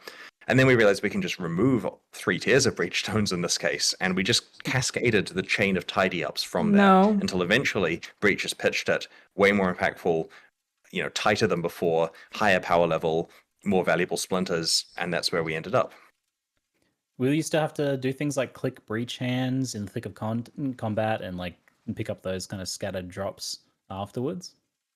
Yes, you do. And we think that clicking chests during the hectic combat with the chests vanish at the end is actually part of the fun of Breach. Like, here is a glimpse into another world where monsters are rushing in from all directions. What can you get? Can you kill them in time? Can you get the chests? Blah, blah, blah. It's part of the challenge of the short flash encounter here is to get as many items you can through whatever means. And so we didn't want to make it so it automatically gives you your entitlement of chest items at the end. Now, picking up scattered items is annoying. I get that, right? There's no, this is not an intentional thing that we're trying to make the player have to run around afterwards and look to see if stuff drops. But we didn't find any good solutions that solved all cases, right? Like, during this process, there wasn't an easy way of sorting that out that fit in with the other changes we're making. But we're going to keep an eye out on feedback. It's certainly something we're open to changing in the future if we find a good solution. The Abyss revamp looks great. I don't really have any specific questions about that one. Maybe chat will. But can we hope to see similar quality passes on more dated things in the future? Like, for example, Harbinger, maybe? Yeah. Yeah, it's very likely. Is the mechanic time-based? Like, is it like a... 322, we haven't Oh, it scoped is, out isn't what it? It has a in-game improvements timer, are looking like yet, technically. so it could Should I well include circle that? I Harbinger, don't or know. definitely not, and we don't know yet. And back to that kind of initial question, which was the idea of like content bloat or things being a bit overwhelming for new players. Is this something that you guys recognize as a major issue, especially in the lead up to Path of Exile 2 with a bunch of new players on the way potentially? We're always aware of the fact that Path of Exile is a complicated game with a lot of stuff going on, and your point about raising the level of breach to take it away from, your introduction to maps is very valid. It becomes a thing where you know Path of Exile pretty well by the point that it's introduced, and it's difficult towing the line between... How to describe this? It's difficult towing the line between lots of content being available and content being introduced at a slow pace. One of our competitive advantages versus other action RPGs is the fact we have a vast library of old content that's fleshed out.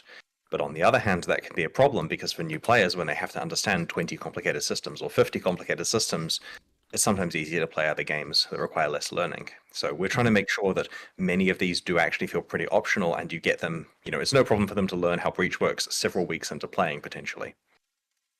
A bunch of people are also asking if there's any news on Ultimatum. No. We have mentioned in the past that we have a plan for Ultimatum. That plan is definitely still happening, but not part of 321. Fair enough. I'll just check every time until... Yeah. Maybe it'll be announced at ExileCon. Maybe. Okay. Is Ritual being looked at for improvement? It got hit pretty bad due to the removal of +1 monster level watchstones. This is a question from chat. It hasn't been discussed yet, but as I mentioned, we haven't worked out the next set of in-game improvements, so fair enough. It'll be on the list to look at. Is there any plans to change Blight Atlas Tree notables? Half of them are there to guarantee Blight events when there's already Sextants and Scarabs? We actually did a pretty deep look at Blight on the Atlas Tree a few months ago, and there were some inconsistencies we wanted to tidy up. Again, I can't promise that's in scope for 322, but yeah, it certainly is something that we probably need to evaluate. All right. Talking a bit about now masteries and ascendancies, as there's some pretty big announcements there. One in particular that really impressed me was the life mastery that gives 15% life if your body armor has no life on it. That kind of feels like a game changer in some ways. Body armor has always had really fierce competition, and whether something has life or not is a big part of it's pretty huge. evaluation there. So I really like this design overall, but we do have some unique items that have 5 to 10% increased life, and I imagine that might feel like a bit of a bummer if you want to use one of those. Well, in that case, you save yourself a passive point, and you get to, go pick a different mastery, and there are some powerful ones to pick instead. We're not intending to go and remove life off those because of the presence of the mastery. That'll feel pretty mandatory. That'd be such a funny way to solve that problem. Yes. Find that no life. Now this constellation style design that like makes up for a shortfall feels like kind of new ground here, and it might have some potential use cases in other areas. Like for example, the idea of 20% increased movement speed if your boots don't have movement speed. Is this something you'd consider expanding out with in other areas? It's currently just on the Life Mastery. I mean, we've got other interesting new designs on the other masteries, of course, and it is a possibility for later, but we want to be careful with this one because, like in the boots case, for example, I worry that soon you'd pick, the masteries that make your gear good, and then it doesn't really matter what your items are, as long as you, for the love of God, don't roll that movement speed or life. And that's kind of against most of how people are trained to create items in Path of Exile. So we're experimenting with body armors with life, but other things follow normal rules for a while. Yeah, it is. It does seem kind of like an experimental thing because you're right. Like it could go the other way to what you want, where it's like, Oh, dude, imagine you warping slam like perceptions of tier items 12 in life on now unpleasant your ways, body armor. You'll potentially. be so mad. Interesting. I'll be keen to see how this one goes then. A I lot of guess the other you'd masters block look it, really but- impactful as well. I was pretty surprised to see instant leech after that being such an issue in the past, for example. A lot of people have been hoping for like a meta shakeup in terms of changing skills specifically, but here we're getting like a bunch of new Val skills obviously have an impact, and then like all of these masteries and passive changes and stuff like that. Now, what factors kind of go into deciding whether you want to rebalance a skill or the other things like gear and passives around a build, rather? So regarding the meta shakeup, we could at any point go and pick a bunch of skills and alter their damage values and so on. And we've done that in the past, and it hasn't really been as impactful as we wanted. Often what will happen if we buff things that are underused is people don't immediately notice, and then a while later someone stumbles across it, and that doesn't immediately cause the feeling of a new meta that people wanted. It feels like the same meta even though there's stuff they haven't found. And so we wanted to try in this case, leaving the skills alone for the most part. I mean, there's skill balance. You read it in patch notes in a little while. But for the most part, a lot of the changes come from the fact that broadly, many of the masteries have been changed. 2 specific ascendancies have been changed. You've got a lot of new Val skills for many, many different builds. And the masteries in particular have a big impact here because they're right in your face when you're doing your tree planning. You certainly see all of these interesting new ways of building. Like an example is, let's look at stun for a second, right? Previously, everything to do with stun in the game was about how do I make it happen less and how do I have it affect my character less, right? Shorter stuns less frequently. There's stun stuff now, which encourages you to get stunned if you want to build that way. There's a passive that gives you adrenaline for like 2 seconds per 100 milliseconds of stun, I think. Is that right? Yeah. So if you can find a way of having 350 milliseconds of stun inflicted on you every 7 seconds, then you've got adrenaline permanently. And sure, that may not even be a good build, but it's a build you could do. And so we're trying with these masteries to cause people to completely rethink how they interact with these mechanics. To answer your question, though, about how what factors decide whether we rebalance a skill or other things, we haven't done a Passover mastery since they were first released, and so they weren't what we would call like modernized. And so before we go and just tweak numbers on a skill, we want to make sure that the supporting systems have been modernized. Like the breach thing, for example, which isn't a meta change, that had been a while before it had been modernized, and so it's sitting there just kind of out of whack with the rest of the game. It's not worth running until now. And so we wanted to make sure the masteries were really good scaffolding for builds before we went to tweak individual numbers. Very cool. I wanted to deep dive a little bit into the design theory behind Saboteur. So I was pretty initially skeptical of the idea of like adding nodes that aren't about traps or mines, the core identity there. But those trigger bots look pretty awesome. Kind of changed my mind a little bit. They're quite unique. How do you go about making sure that the rest of an ascendancy feels up to the task and has some choices for players to make? So, for example, you've got like Perfect Crime, the bots, and Like Clockwork, the cooldowns. Both are really great. And then you've got some other more contextual nodes in Explosives at Work, Expert, and Bomb Specialist. Those are like limited to crit or cold AoE builds, for example. But they're still potentially usable. But then everything else is traps and mines, that core identity. There's like such a big divide between the two playstyles there that there's not really How an did overlap Sabo in the and nodes. Pathfinder get So changed before you potentially run into an Gladiator? issue where when you do something like this, you have no real choices to make because all of them you've only got the choices that make sense for the build and the others are completely irrelevant. So that feels like a potentially a little bit one-dimensional for Path of Exile. So kind of how do you get to this point? There's been a lot of iteration of a Saboteur, including recently. Yeah, I we had a think version Spell in the live Slinger's stream that we're triggered. ready to prepare, we're confident in, and we're good to go. And there was enough internal kind of, it might be perceived as a nerf going on that we went and changed it further, made sure that it was, we were much more comfortable with it, added more. Did we add entire nodes to it? Or we literally added a node to it to make sure that there was more choice and that it worked better.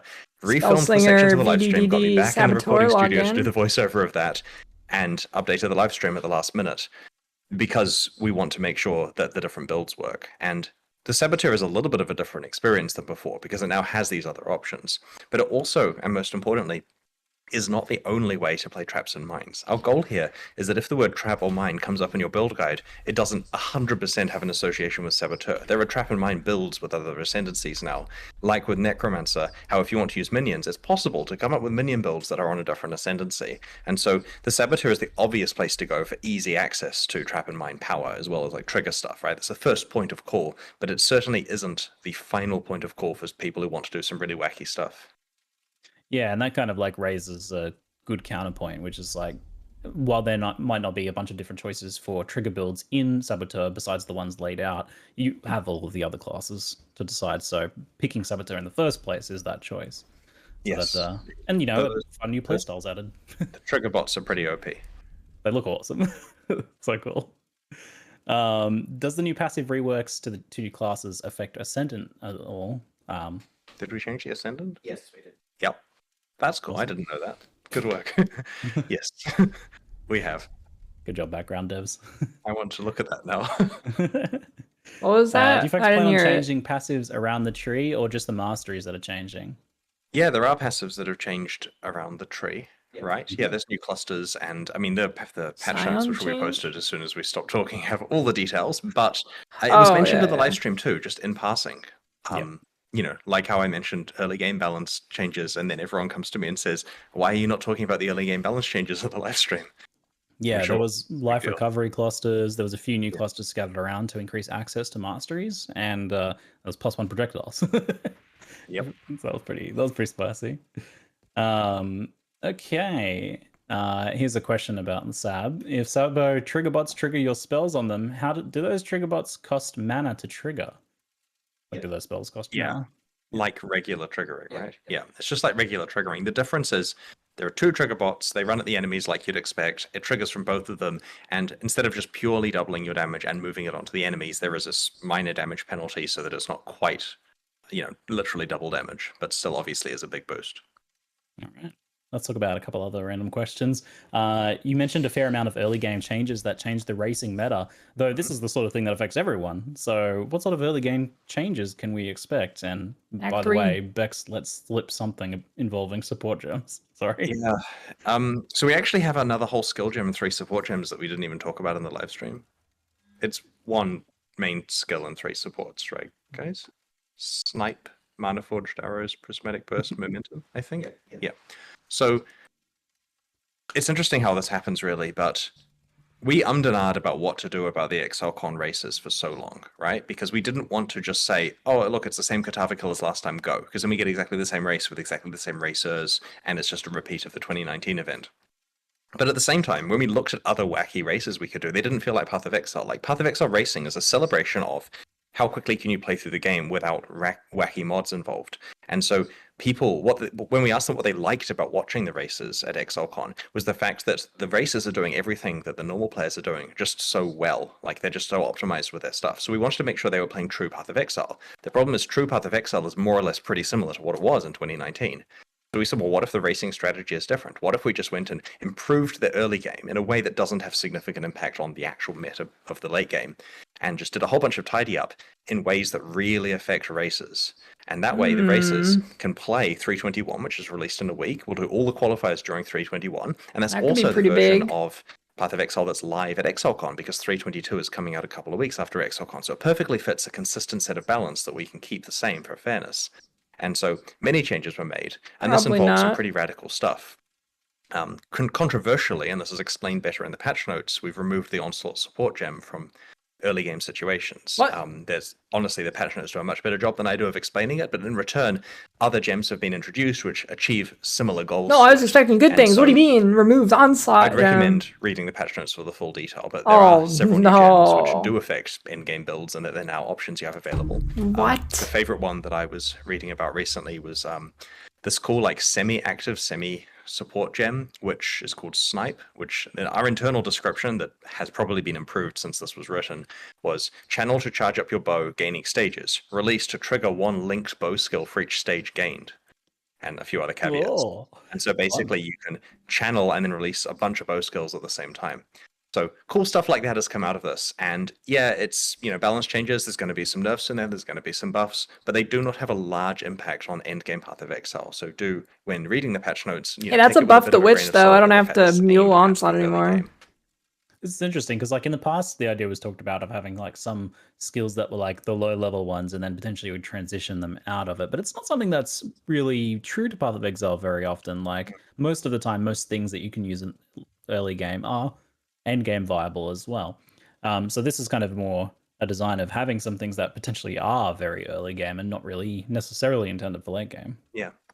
Do you think you'll explore like skills more in that realm in the future as well? And is that, I don't know, something that Path of Exile 2 will feature more? Well, Path of Exile 2 gives us an opportunity to somewhat tidy up what skills Did there he are say and this moving is a things around buff? between levels and basically having a chance to, because it's a game that obviously involves many changes, having a chance to actually review stuff. So that helps with us working out what are the early and high versions of things.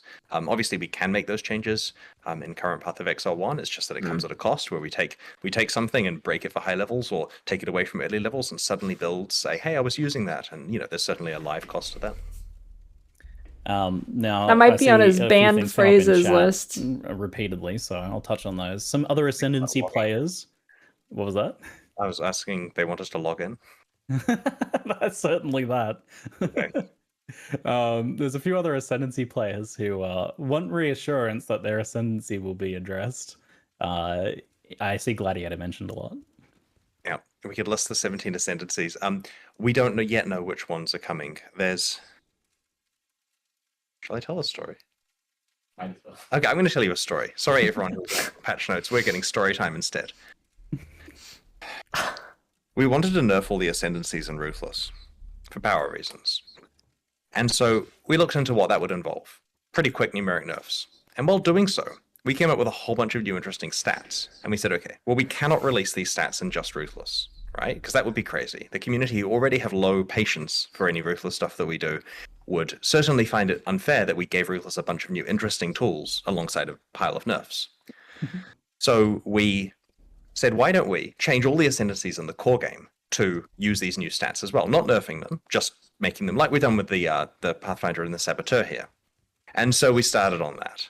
And the plan was to do about half the ascendancies in 321. And then also do all the Ruthless ones at the same time, figuring that's fair because there's enough stuff given to the base game. Unfortunately, we didn't get it to a state where it would actually be releasable. Many of those ascendancies were going well, but they weren't quite finished. The internal feedback was to the point where it felt a little bit like a nerf in some cases, or it felt too much like a buff, or we weren't quite there, and we obviously can't release it unless we've had time. So then we had a situation where we're really happy with Pathfinder and Saboteur. They're going great. And all the Ruthless ones are sitting there with new stats on them. And so we intentionally undid all the Ruthless changes there to stop there being an outcry, and so that we get more time to sit on it and work out what we're doing in the base game. And so the intention is that we do have stockpiled a large number of ascendancy changes from when we get time to do it properly, which hopefully will include many in 322. And we just have to work out politically what we do with said Ruthless changes, because I would love to release them. I mean, they're not quite ready. Like, I'm not saying we want permission to put them in 321, but we're at some stage likely to debut that set of stuff, because we do feel the power level of ascendancies and Ruthless is too high relative to items. And so, long story short, in answer to the question of when did the other ascendancy classes get some love, the love is half done. And so, yeah, it's coming. The political intricacies at play here. Yeah, it's just, the problem is, like, while this expansion ended up with a lot of balance changes, and we're not worried about that, there was a time period when we hadn't piled in so many balance changes where it looked like half the work went towards Ruthless. And that's not a good look, because it's done for the purpose of the core game. It's just if you release it in Ruthless first, you just upset everyone for no reason. And so there's a bit of politics with that, but at the same time, we definitely want to make sure that all the players feel equally valued. since you brought it up, let's chat Ruthless a little bit briefly. Will it have its own unique cosmetic rewards now that it's getting challenges? And if so, how many? It has the same cosmetic rewards as the base game. This is Okay. another case here Boo. of trying to go for fairness. You can either earn the cool armor set by playing regular Path of Exile or by playing Ruthless. I don't know which is easier. There are fewer challenges in Ruthless, but it's quite hard to do those in Ruthless. So yeah, it's difficult to say. I recommend working out what your capabilities are and doing it in that mode. And there is a different totem flag. So if you do complete the challenges in Ruthless and in the base game, you technically get 2 hideout totems to show that you did. Now that a bunch of people have had a chance to play Ruthless and try it out, there's been some discussion of the difficulty and whether it's a fun type of difficulty or rather where it's just slower. How do you feel about the initial version of how it's played out and the types of challenge that it offers? We really like it internally. It emphasizes No, how we didn't fun get a items can be to bingo. find when you're desperately Still craving time to upgrades. patch notes. Like, I get that it's not for everyone. They don't have to play it, but it's an experience of overcoming scarcity and feeling every upgrade to your character that we think is a really valuable thing. And what's interesting is some people, when playing it, say, to be honest, regular Path of Exile, like baseline Path of Exile that a new player installs, could actually be Ruthless, and they might have a better time than the overcrowded, very complicated mainline version that we currently have. Now, we don't plan to make that change where we swap them around, just in terms of what the new player experience people get, but it is I don't true that remember if the you're names sitting of someone the down for starter the first packs. time, they get a I like bit the more of bear. a meaningful and less complicated experience playing in that mode. Having said that, it's still an experiment, it's still a passion project that we're tinkering away with, but it also educates us a lot on the appropriate balance for item mods and how, like the fact that Eternal Orbs could come back, for example, is a realization we made that was actually pretty cool, and looking at the consequences of the different types of crafting and how they interact has been very instrumental for us.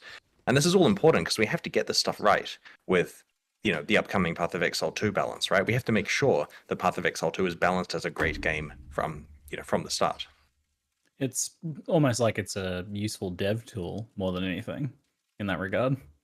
Yeah, and there's a growing community of people enjoying it, which is why we've got the boss kill race happening in Ruthless. I know that'll be controversial to some players who don't particularly want to play it, but they weren't going to win that race anyway, right? Like the people who are going to win that race know why we're putting it in Ruthless. Oh no.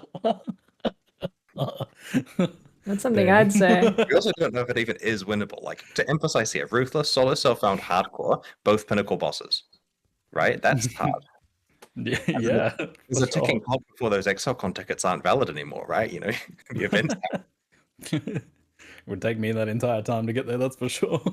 For my own experience, a lot of the early game feelings I had echoed what you were talking about with the changes were very effective in making you really feel gear upgrades and think about how you play your character, and those sorts of challenge changes were really effective. Yeah, For I me, don't though, know where if it anybody will fell do apart was that. actually at that end game where the scarcity, the economy, and the map There might be no drops winners were for so that. slow that even when I felt ready, I couldn't really progress in end game at what I felt like it was a reasonable pace. Even dedicating the entirety of my currency Yeah, but supply Ben doesn't towards like maps, I was Ruthless. still kind of blanking and dropping back down to low white tier maps. And I've seen plenty of people break through this wall, so it's certainly possible, but it is slow and it bears mentioning, I think. How do you feel about the end game progression there? So we've made some adjustments to this in 3.21, but we don't want to overshoot the mark. We don't want to just dramatically swing something in a way that makes maps sustain too easy. It is intentional that maintaining the highest maps requires significant economic sacrifice in Ruthless, which, as you say, some people can break through, but it's essentially the case that you almost have to just pay, a very high price to be playing red maps repeatedly, and that's in the right direction for Ruthless, and we do want it to be a little more accessible than it currently is. So I'm hoping the changes on 3.21 do help a bit there, but we'll keep nudging it. We just don't want to accidentally get it to the point where everyone's got expectations of sitting in red Charlotte, maps like they do in North the base game. Carolina, or is that your wife? Right, so potentially some smaller changes there, fine-tuning things out. The Atlas tree is different in Ruthless. Chat wants to know if we'll be getting gateways there as well. Yep. Cool.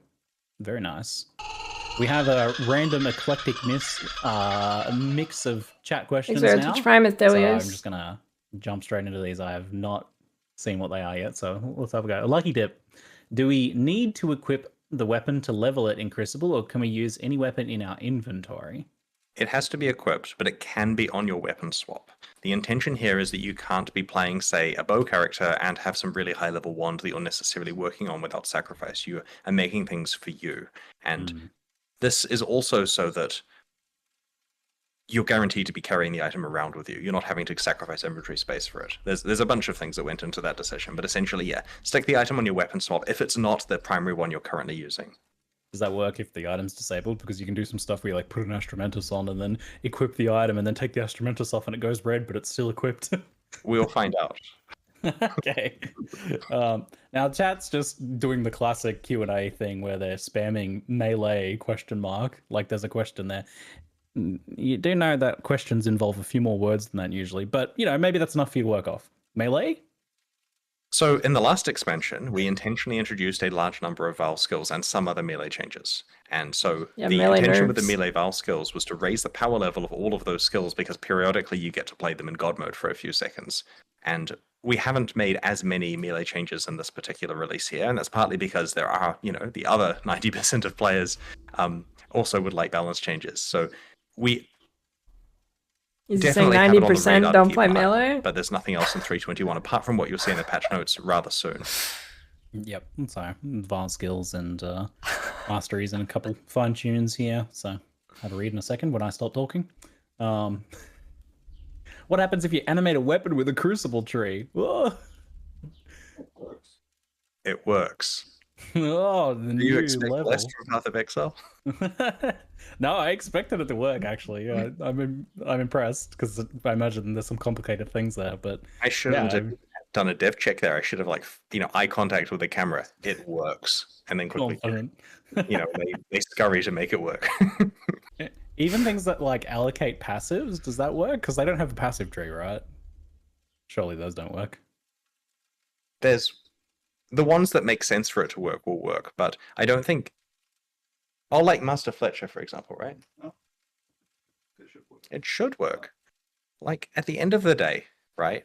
Animated guardians and animated weapons are just, like, entities that get stats, right? Like, if you give an animated weapon +1 arrows or something, it's going to fire +1 arrows, like a monster would, like the player would. Yeah, but you're giving it a passive that then gives the +1 arrows. That implies they have a passive tree. Does that imply they have a soul? Oh, it's technically that we're not giving it the passive. We're giving it the stat and we're calling it the passive. But we're getting into, like, internals here. Maybe we are giving it. Anyway, we're fine. It'll work. Do animate guardians have souls? That raises ethical questions. Oh god, okay.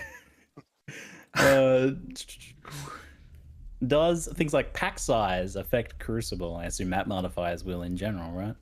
So here's an interesting one. The items that are shown in the live stream do include pack size on those the rare maps there, and that doesn't affect the So in the in-game area, pack size doesn't exist. In regular maps, pack size does influence the value of the monsters being spawned. Right, okay. Yep, so the bit I was getting at was more of a side point, which is that pack size doesn't exist on the endgame maps that, the Crucible specific ones. The pictures on the live stream do show it. That's because we hadn't removed it at that stage, and this is because it had no way of really juicing up the size of the encounters you're finding there, so we went with quantum rarity instead. With regard to the base game, if you get pack size on your maps, it will increase the value of the Crucible monsters and their encounters, so it is beneficial to have it. Once upon a time, GG entertained the idea of permanent skin transfers, destroying an item to create a permanent NTX. Is there any word on this, or has it been abandoned as unfeasible? It's hard, and we haven't done it yet, but it's certainly something that we don't have philosophical problems with. Okay. All right, chat. You been spamming anything else? I'm going to go log in soon. Yeah, log in. Is that the spam? Play some Crucible. It's still typing melee. Still not. Any changes planned for expedition gear? What's next with Ward? I'm unaware of any changes planned for expedition gear at the moment. I mean, at this stage, it's pretty much a matter of they can read the patch notes in a couple of minutes, and that will answer, and Control F Ward, right? And otherwise, keep posting feedback about what stuff you'd like to see changes to, and we'll look into it for the upcoming expansions. Perfect. Well, let's make that 1 minute. People want to know if fishing rods will have Crucible trees, Chris? I'm not going to answer that. I'm going to let them work it out, right? Perfect. All what right, we thank always you very do. much for your time, Chris. Thanks Oh, for you're the welcome. Q&A. It's been great. Pleasure as always. Thanks so much. All right, see you Special fine folks fishing later. Bye-bye. trees. Well, this league's looking like a juicer. Although I don't know, I'm kind of worried about leveling early on now.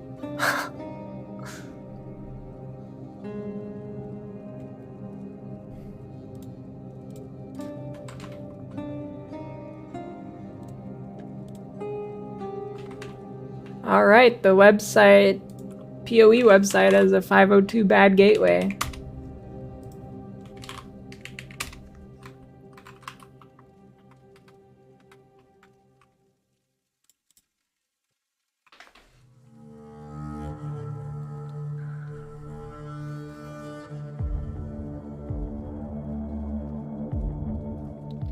Why are you worried? Monsters and change skill balance more or less the same? Well, when they remove a skill gem that gives you like 15% movement speed, that's considerably slower if there's not a replacement.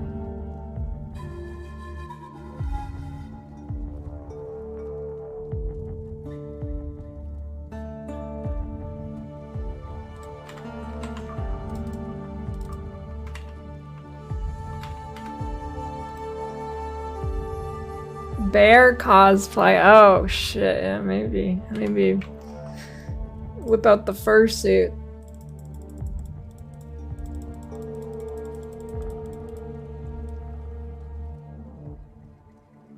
Well, that's the bingo card so far. We'll see what the patch note changes.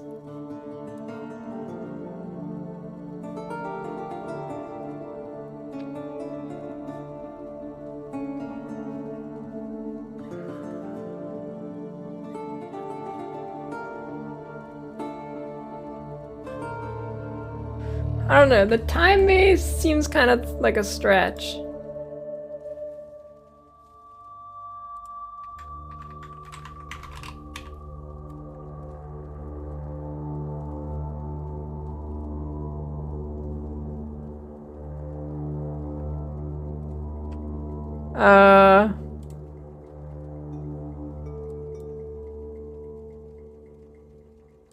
Patch notes, is it out? It's out, alright.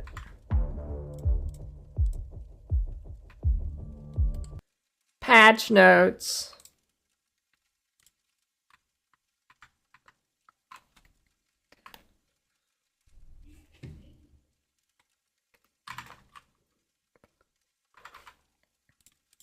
Oh man, let me leave that up here, I don't know.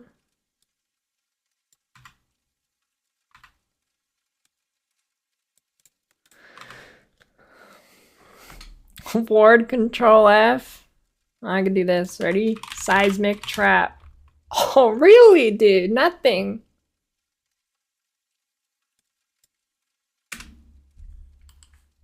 They lied on Twitter. They lied. There's no way they touch Fortify. Well, the Masteries, I guess. Yeah. Well, alright.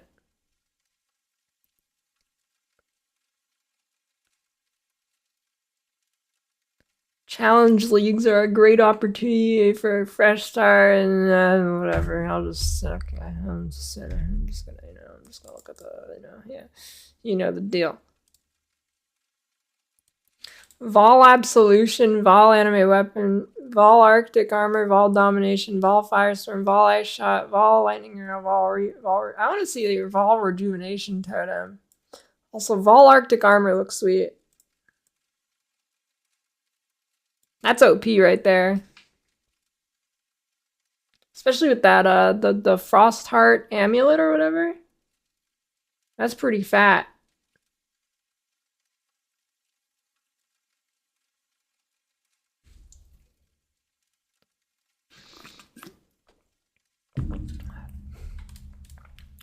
Oh, are these the snipe? Channel to charge up your bow gaining stages. Release the trigger one supported bow skill for each stage gained. If there are no support skills, but at least one stage is gained, the skill will fire its own arrow instead. It cannot be used by totems. Oh, that'd be cool on totems. Amulet do? It like kills you for 20% of your HP every second when you're frozen. Mana Forge arrows support bow attack skill, causing them to trigger when you've spent a total amount of mana on their bow attacks based on the supported skill's mana cost. Supported skills deal more damage based on their mana cost. Archmage bows. Prismatic Burst. Support attacks, causing them to trigger Prismatic Burst spell. Cannot support triggered attacks or spells used by things other than you. Cannot modify the skills of minions. Prismatic Burst chooses an element that randomly deals damage of that type in an area. Having higher strength makes it more likely to choose fire, dex, cold, int, lightning. Momentum. Supports attack skills that aren't triggered. Using those skills will grant momentum, which is lost once you move. Which is lost when you move. Well, what does that do?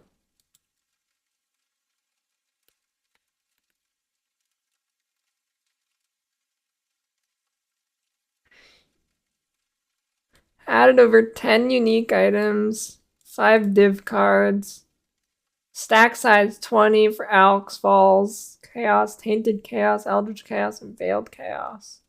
Items now persist in a vendor's shop for multiple levels, so you have the chance to buy them before they vanish. Another early game nerf! Oh my god. Each time you level up, the oldest items are removed and some new ones are added. You can now rarely find rare items at vendors. Maybe a buff with the rare items?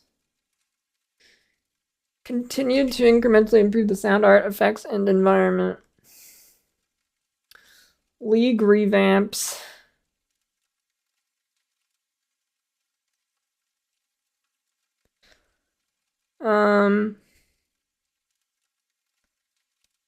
Pacing has been improved. Number of breach spinners dropped are now affected by increases and reductions item quant. But I didn't realize that wasn't affected before. Seriously, yeah, people are worried about a small increase in campaign clearing time. What do you expect, dude? You're in a racing PoE streamer's Twitch channel. What? I don't know what you expect, dude. It's like you go to KFC and you're like, why the fuck is there chicken here? God damn it.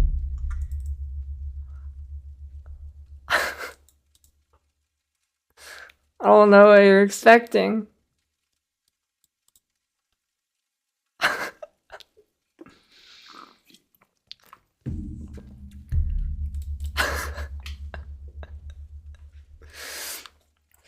The experience gained from killing breach monsters in your maps has been reduced, and the number of breach spinners dropped from monsters has been rebalanced, as you're now encountering more of them.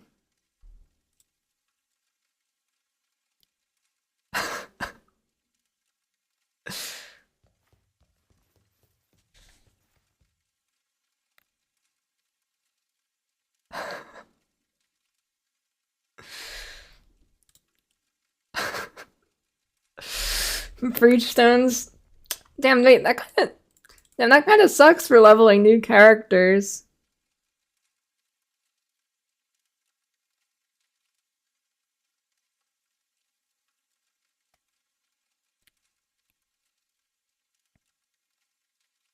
I'm not falling for this bait.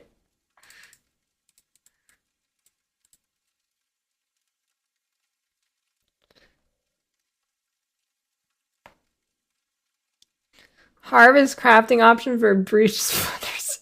Breach stones has been updated to change the stack of breach splinters or a normal or flawless breach stone to splinters or breach of another type.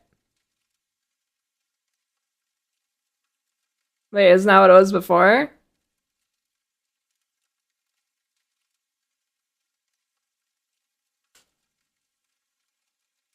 Hit that Flood's Betrayal research options are now map device crafting options that can be used on breach stones.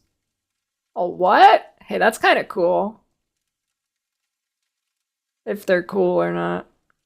The vendor recipe granting flat elemental spells no longer... What? Oh my god.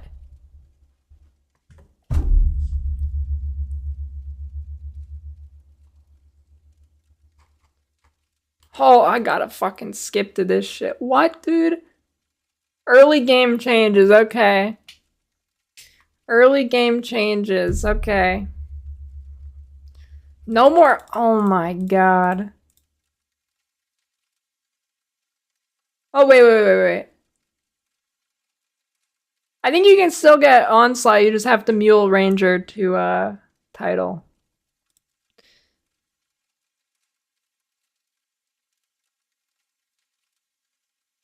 No, it's removed. Oh, shit. What is momentum? Do they say anywhere what momentum is? Momentum.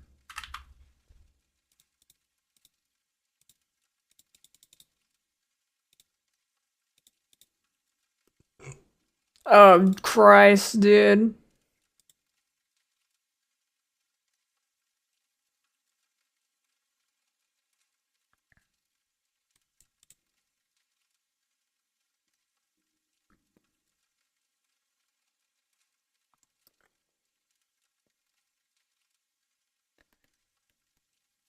Skill balance.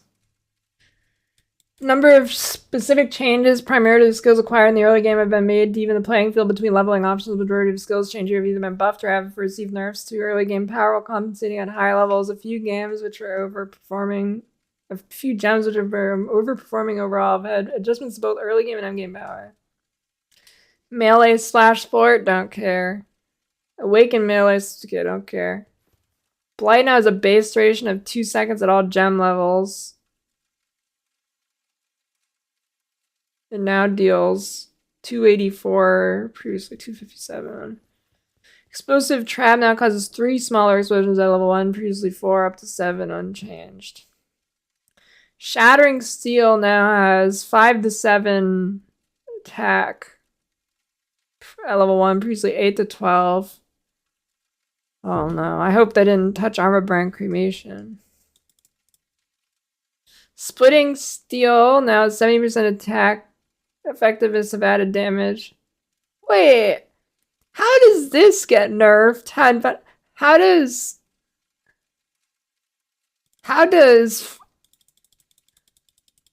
does Armor Grand Cremation and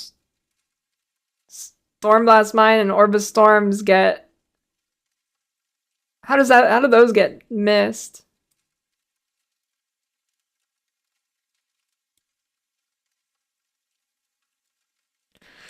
The base projectile speed of Spark has been reduced. Oh shit! Oh, I removed the Spark nerf though. Damn it.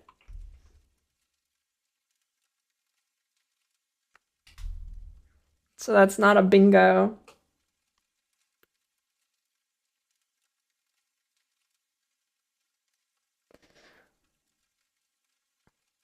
Lightning Tendrils buff. Stronger Pulse is no longer just 100% more damage than it. Instead, Stronger Pulse is always critically strike.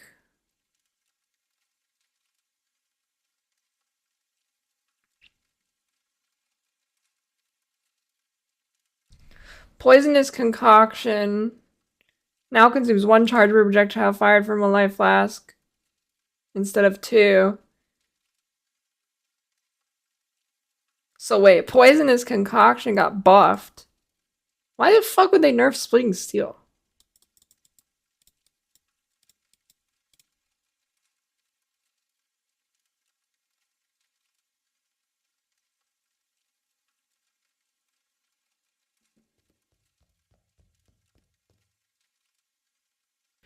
Onslaught support. In an effort to make a wider variety of builds competitive for leveling, we initially considered broadening the use cases for Onslaught support in order to allow more builds to use it. This would result in Onslaught becoming a mandatory link for almost every build to level faster. This would mean that the remaining builds could not make use of Onslaught support would be at a speed disadvantage in the early game. This eventually led to the conclusion that the removal of sport gem and the addition of a number of new sports to support more interesting early playstyles is the correct route to try and broaden the playing field. This does lower the early game movement speed potential of some builds. Placing more reliance on gear and passive reducing their investment movement speed. Onslaught gem has been removed. Oh no, dude. Woo! 10%. Is it 10% slower? Just everybody now? Sweet.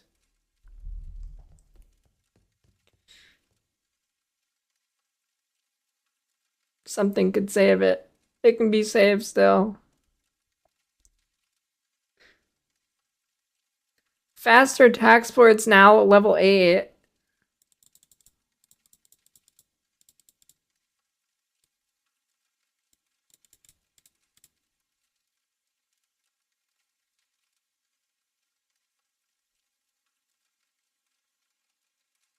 Sniper's Mark is now offered to Duelist and Ranger. Sniper's Mark is a level requirement of 4. That's interesting. So that, I mean, that's kind of an early game spark buff, actually.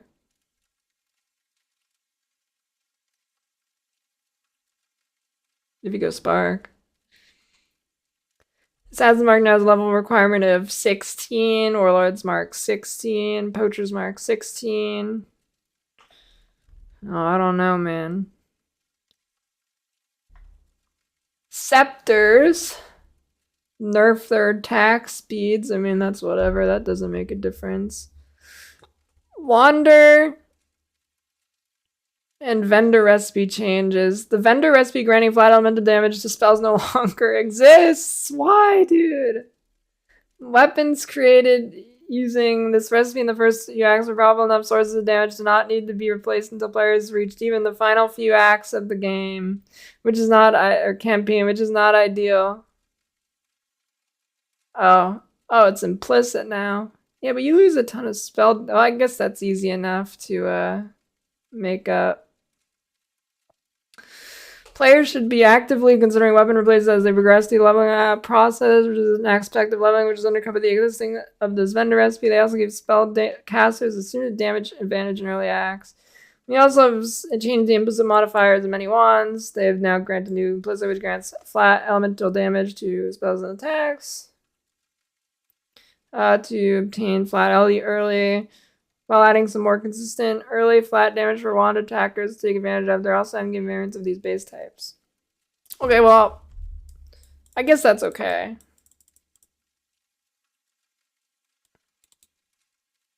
I mean, wait. I don't know, actually. That's significantly lower. Crystal Wand. When do you get Crystal Wand? Crystal Wand PoE. That's like level 45. Okay, yeah, that's a pretty bad nerf, actually.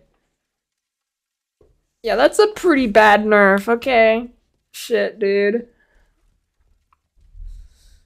Ugh. Why?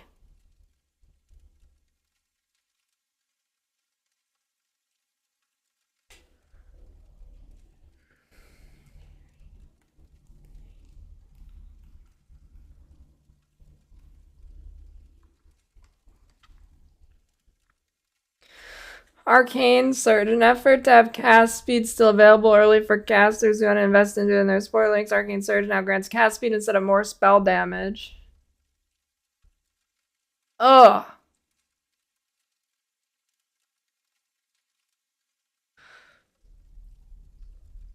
Now it causes Arcane Surge to grant 10% attack, increase the cast speed at gem level 1, scaling up to 20 at level 20. Ew.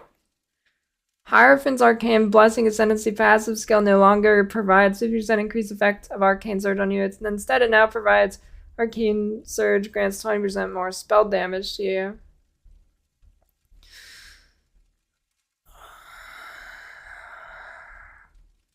Miscellaneous. Uh-oh. Watch out, Knight. I see Mole Shell. What's ew about that? Isn't that good? 10% increased cast speed is nowhere near 10% increase, 10% more damage, I mean.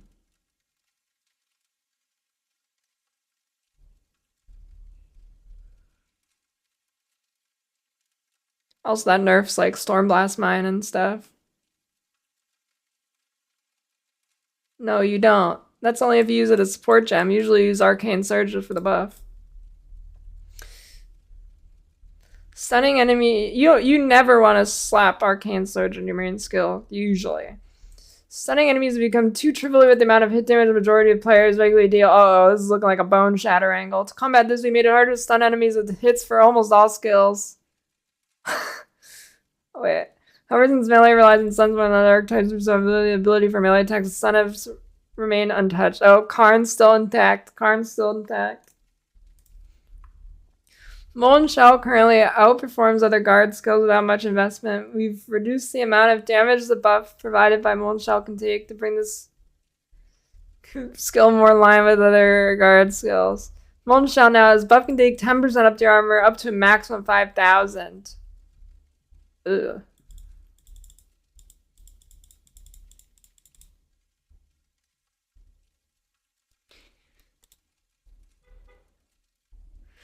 Molten Shell now buff can take equal to 20% of your armor up to a max of 10,000. Oh god.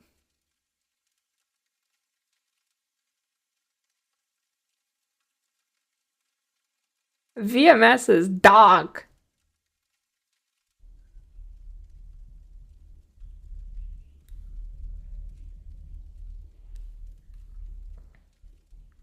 Uh-oh.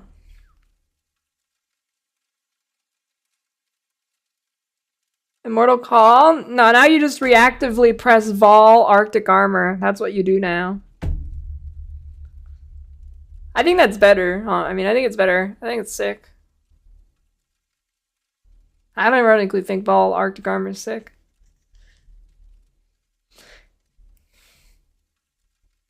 Animated weapons no longer randomly pause when moving or attacking. As a result of this, we've adjusted the attack speed and damage provided by the anime weapon. Should be a net neutral change in terms of damage dealt, but a more consistent damage and clearing.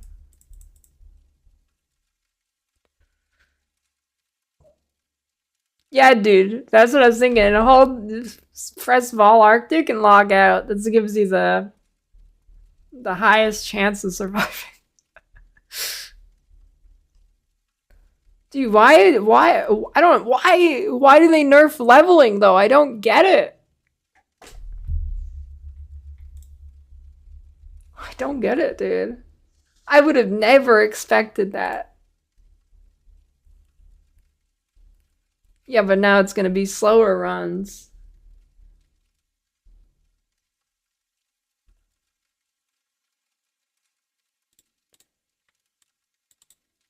Yeah, but nobody who races is gonna like that.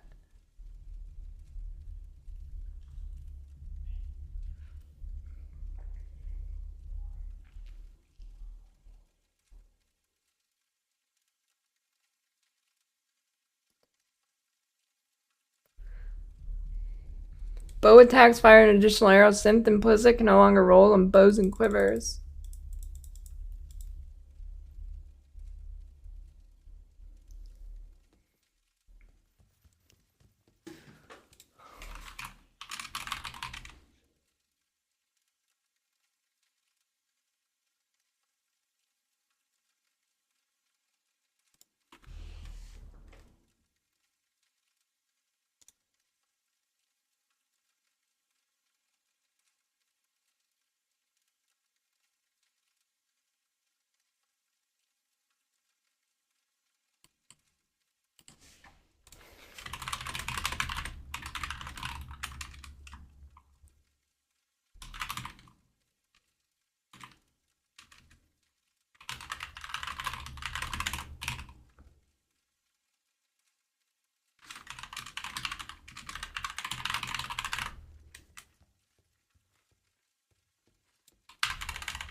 Alright. Unique item drop chances for Katarina has been rebalanced. So I think that counts as a diadem nerf, probably.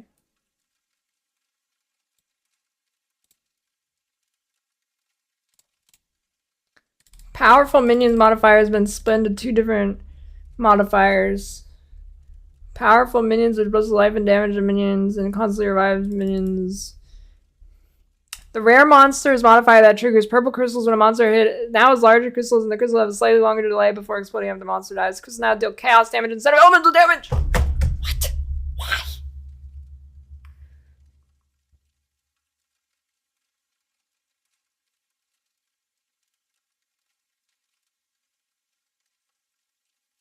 Dude, early game is just getting a giant steaming diarrhea over it. I don't understand. Why is early game getting shit on so hard?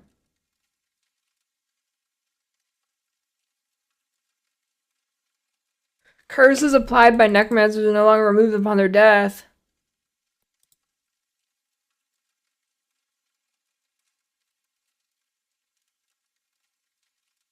Yeah, Lava Lake's definitely a lot better. Oh shit, it's Khan. It said it's visual. You gotta watch it, buddy. You're on like strike number 8. It says chaos damage right here. You have negative 75 or 60 when you get the maps. That's a one shot. I mean, it basically was before too.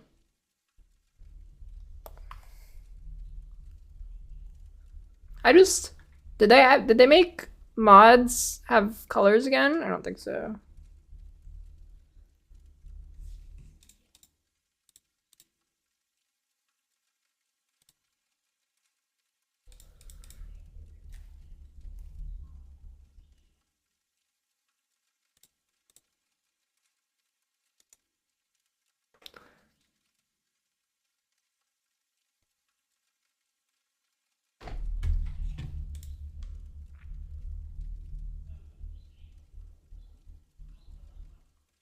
Void stones now upgrade maps and Ruthless through number of tiers they travel is less than the base game.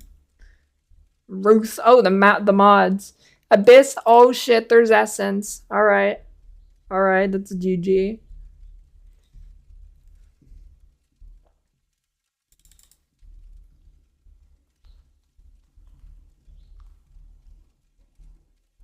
I don't care if it's 3C, 4C, or 5C, I'm clicking it. Well, maybe not past 4C. Well, I don't know. Maybe not past 5C.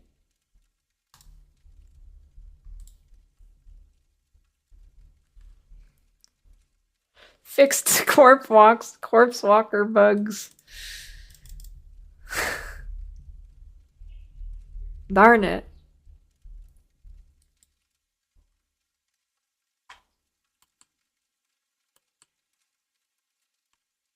Diablo 4 refunded. That's a good first post.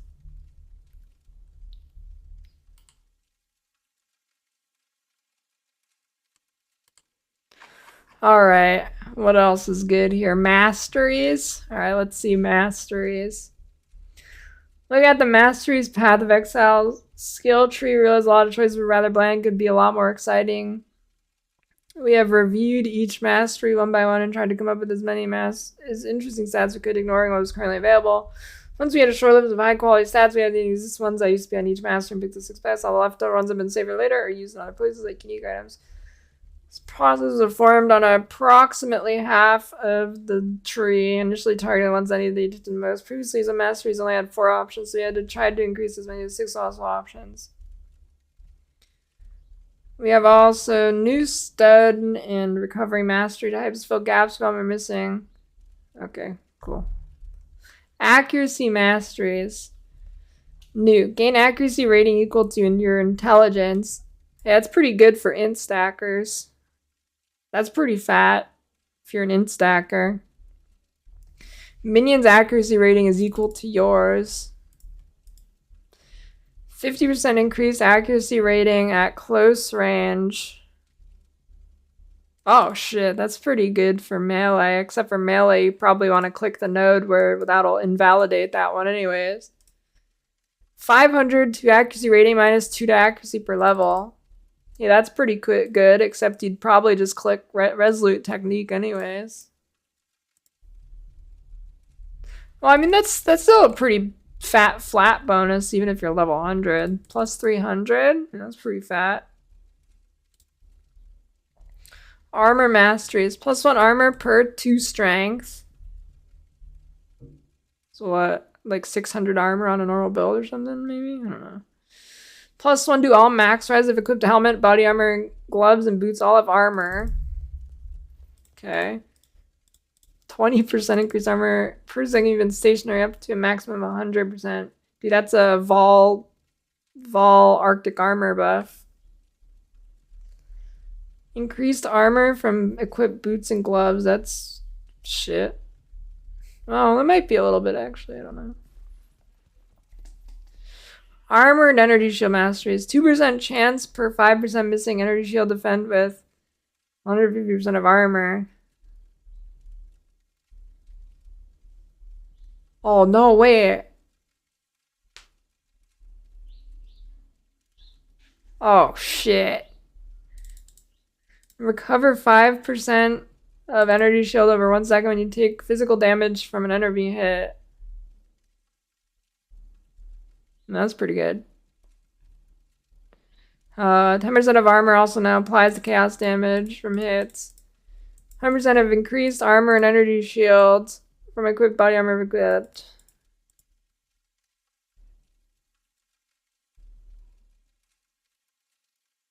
Someone dumbed that down for you? That means determination reserves more mana. 10% of phys damage taken from hits as chaos damage. This is a fat one, though. That's pretty fat right there. That's a good one. Armor and evasion masteries. Defend with 120% of armor against projectile attacks. 5% more chance to evade melee attacks. 80% increased stun and block. Every 4 seconds regenerate life equal to 1% of armor and evasions over 1 second. How much is that?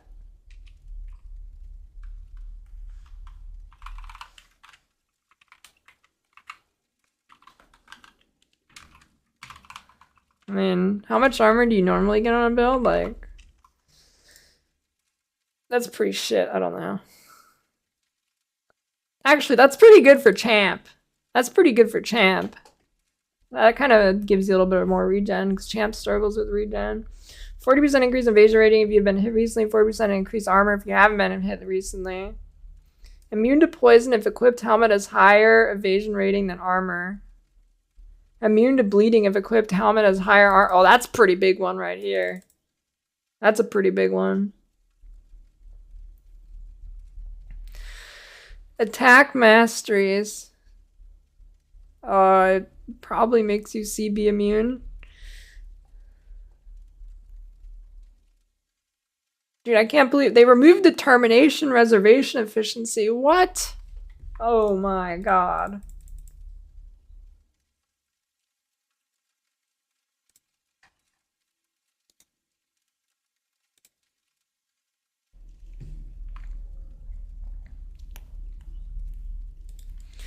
Attack masteries. +3 to melee strike range. Oh, yeah. No. Non-vol strike skills target 1 additional nearby enemy. Hey, it's back. They added it back. Nice. But they didn't add the important one back. Wait. They didn't add the important one back where you get... Oh, I can't do Karn's Maulding. Karn is Maulding. Gain adrenaline for 1 second when you change stance. Monsters cannot block your attacks. You just spec into this if you do Expedition.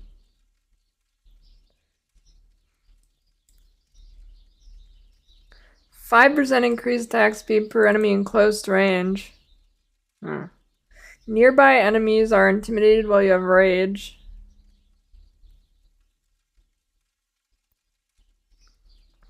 Cast or masteries. 25% more spell damage if you've been stunned by casting recently. What is that? You can't self-stun anyway, can you? 6% increased cast speed for each different non-instant spell you've cast recently. What? 25% chance to open nearby chest when you cast the spell. What? That's weird. Dude. What's that Aziri's temple map called? The one with the strong boxes? You're gonna make a strong box runner. Vault. Chaos masteries. Recover 1% of life per withered debuff on each enemy you kill.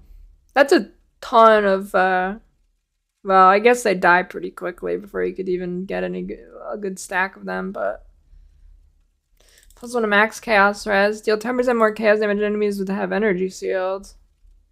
5% chance when you inflict up to 15 withered debuffs instead. Claw Mastery. Gain 25 life per enemy hit with main hand claw attacks. Gain 25 mana per hit with offhand claw attacks. Anything sick? Yeah. Early game speed is nerfed. By a lot. Well, not a lot, but...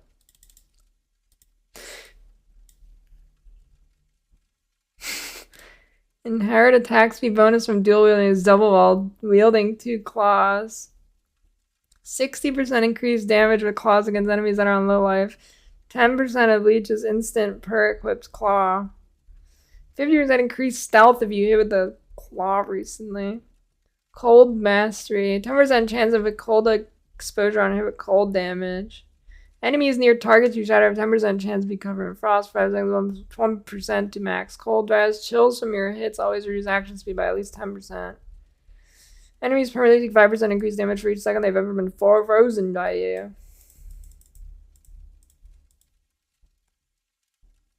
Dagger Masteries.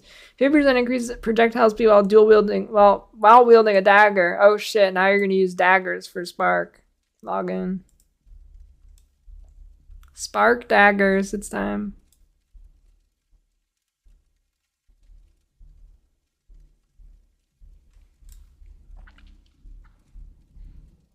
Elemental Masteries.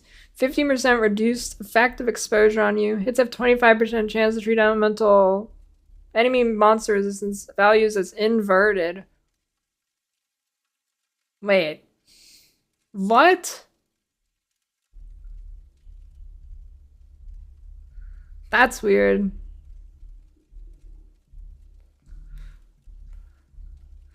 Good unless you're cursing them, which you probably are.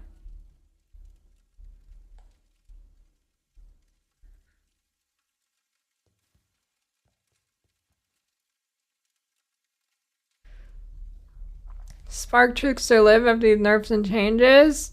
Yeah, it should.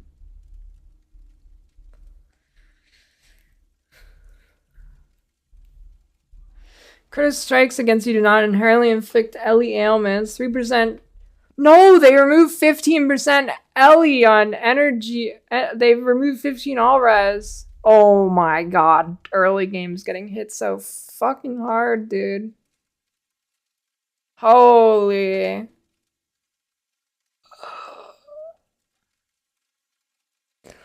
%3 chance for hits to gain 300% of fizz damage as extra damage of a random element. Energy Shield Mastery is 30% of chaos damage taken does not bypass Energy Shield, 100% increase Energy Shield from helmet. Evasion Mastery is 50% chance to suppress spell damage of equipped helmet. Body armor, gloves, and boots all have evasion rating.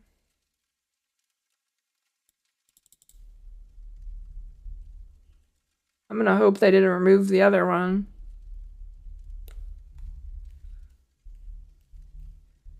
Yeah, there's Necro. 20% increased maximum energy shield. Both equipped rings have evasion modifiers. 40% in shoes. 100% increased evasion rating if energy shield recharges start in the past 2 seconds. What? 1% increased evasion rating per 5 int. Dexterity no longer provides evasion rating. Every 4 seconds, regenerate energy shield equal to 1% of evasion over 1 second. Fire Masteries. Burning enemies you kill have a 3% chance to explode, dealing a 10th of their max life as fire damage.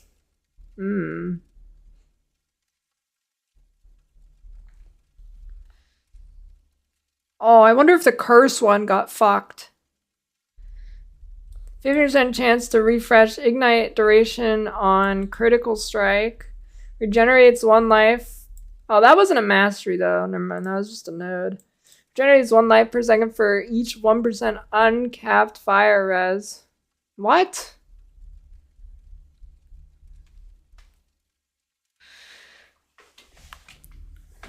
Oh, wait. Wait, no. Does that mean that if... Does that mean like at...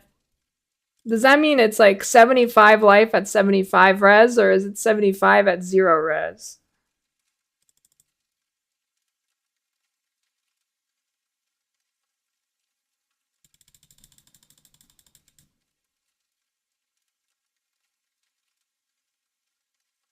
Or is this like 300 free regen on Chieftain? Can anybody tell? Yeah, uncapped, but... So does that mean below 75, or... I don't know.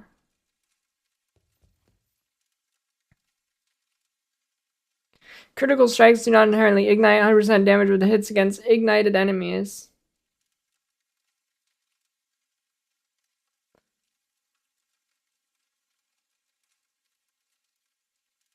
Exclamation point. Playlist. Flask Mastery is... Oh no, did they remove the utility one? They removed the utility Flask Mastery too. 25% chance to gain a flash charge when you deal... Oh yeah, that's a big multi-nerf here too for fire masteries. That's a big chunk gone actually. Oh shit.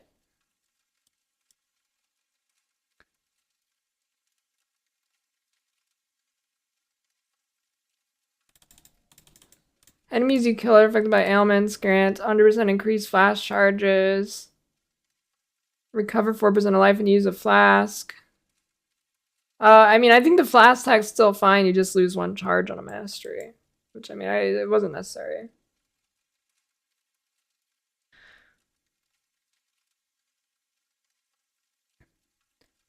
Fortify. Cover 100 life for each fortification lost. Grant 20 fortification on a melee kill against a rare unique enemy. 2% reduced duration of ailments inflicted on you per fortification. 4% increased stun block recovery per fortification. Impale Masteries. 10% chance on hitting an enemy for all impales on that enemy to last an additional hit. 20% chance on hit to remove all impales from enemies. Impales are moved this way. Multiply their effective damage by this hit by the number of hits they've left.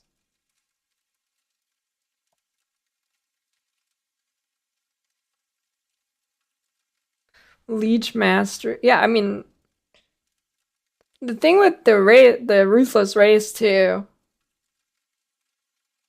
is it's gonna take so long. It's gonna take so long that you miss like the best part of the league.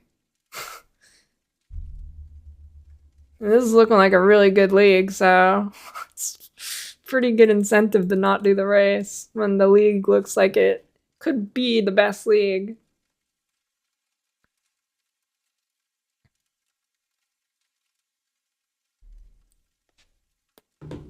Yeah, maybe Ben will decide he wants to win after like 2 months of the league and then he'll log in and do it.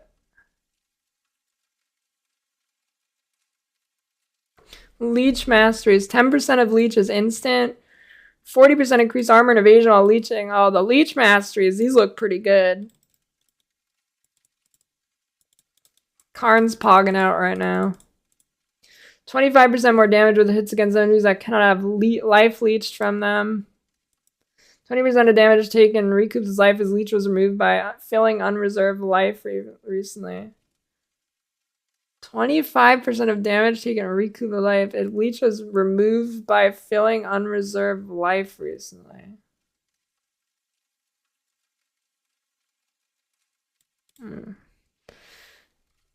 25% increased max total leech recovery for a second. Lightning Masteries. Oh no, did they remove the lucky one? Fuck. They removed the lucky one. It's back to crit. 60% increased crit chance against enemies with lightning exposure. Lightning damage of enemies hitting you while you're shocked is unlucky. What is that? That might... Maybe there's some cheese you can do on like a boss or something. That's pretty bad for Spark actually right there. Unless you go crit. That unlucky or that lucky node was really good.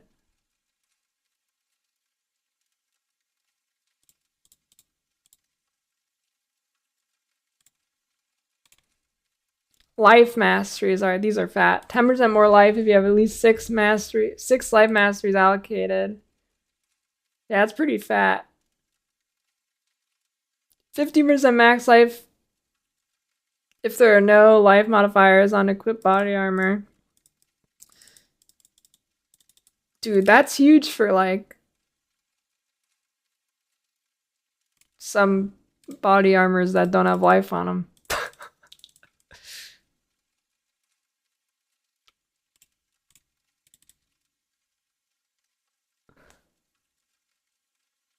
Wait. That's fucking huge for Bone Zone. Bone Zone's crazy this patch. Bone Zone's crazy this patch, dude. Holy. You count as low life while on 55% of max life or low. You count as on full life while at 90% of max life or above.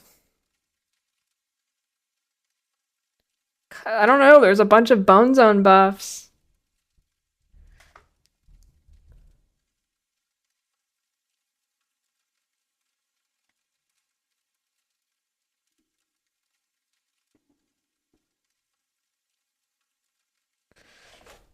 This is good for Bone Zone, because Bone Zone chest piece, you just stack a ton of armor and you can't really get life on it. Link Masteries, yeah, okay. Mana Masteries. Regenerate 5 mana per second. 12% increased mana reservation. Oh, okay.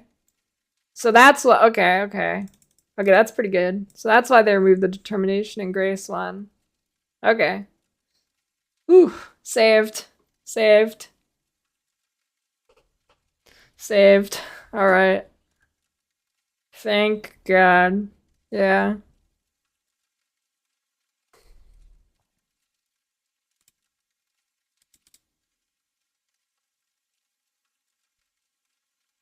Yeah, I mean, you're gonna have to click a mana node, but there's some decent mana nodes, like Mystic Bulwark. So, I mean, I guess it depends where you are on the tree if you can get a mana thing. Well, I mean, there's mana... I think there's mana pretty much all over the tree. Yeah, Mystic Bulwark. So this is good for Witch. Mine Masteries. You gain 5% increased AoE for each mine. Much less damage does Corpse Walker fix? A lot.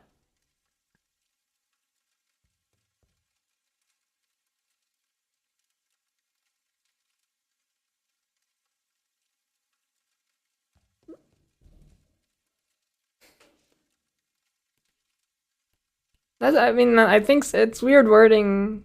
Well, I don't know. I took it as if you have 300 fire res, you get 300 regen, but I'm not sure. 15%? I don't know. I mean, it was... Before, it was a lot, but...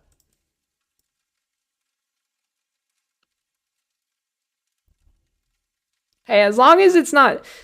That'd feel so bad. If both Determination and Grace had it deleted with nothing in return, that'd feel pretty bad. So at least there's something. And I imagine maybe you can get something like on your shield or something. Oh shit, Brass Dome's crazy now. Well, it was before too.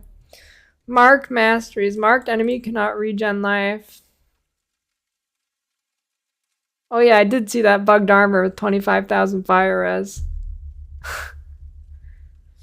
Marked enemy cannot deal crit strikes. Wait a minute. Marked enemy cannot regen life. Does that mean if you mark Shaper, you won't regen life when you... Because marks lasts forever, right? Even if you, like, run off screen? I'm not sure if they do. Do your marks have a range? I know enemy marks have a range now, but do yours? Marked enemy cannot deal crit strikes, so that's pretty good.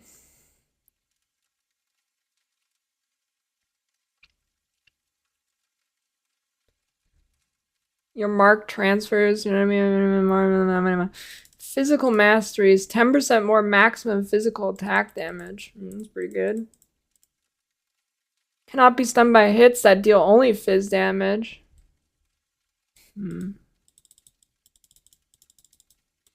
Hits have 40% chance to ignore monster physical damage reduction. 6% to damage multi for bleeding per impale. Trying to make the impale bleed build happen. Poison masteries. Enemies poisoned by you can't deal crit strikes. I swear that already existed. Maybe it's cursed.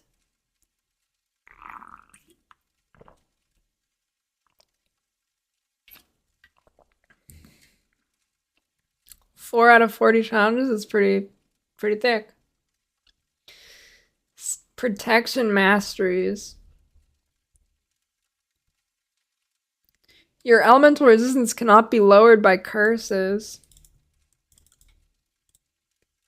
That's a night mastery right there for sure.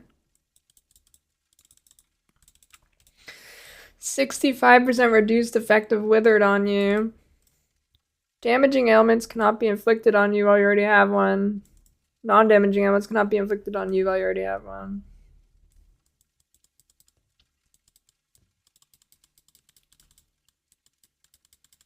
That's kind of interesting.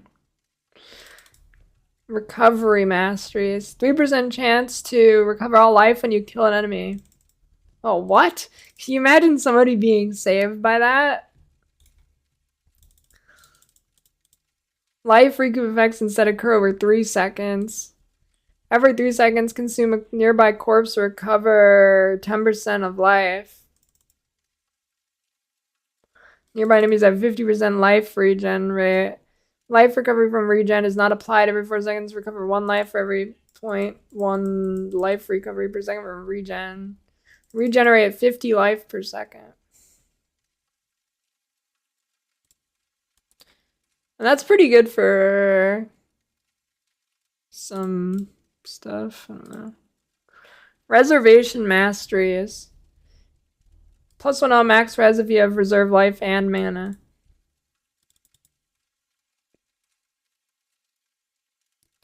Spell suppression masteries. Inflict fire, cold, and lightning exposure on enemies when you suppress their spell damage. Oh, they did remove it. They did remove the fucking thing. I mean, they put it on the other thing. They put it on the evasion mastery. Shit. Prevent 1% of suppressed spell damage per hit recently. -2% chance to suppress spell damage per hit suppressed recently.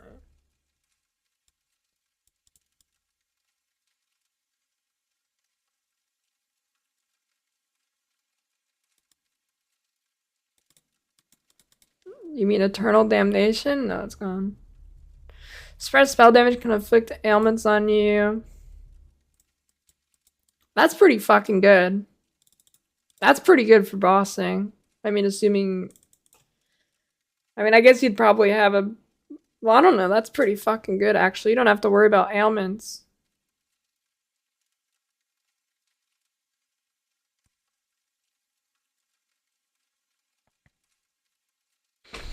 You have phasing if you've spell damage recently, plus 8% chance to suppress spell damage while phasing. Chances to suppress spell damage is lucky.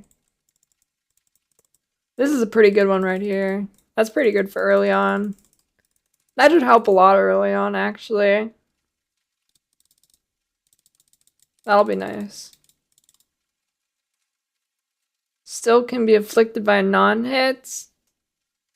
That's true. Stun masteries. 100% increased enemy stun threshold, 200% increased stun duration on enemies. 20% chance to gain endurance charge when you stun an enemy with a melee hit. That's pretty good. Was there something similar to that before? I'm not sure.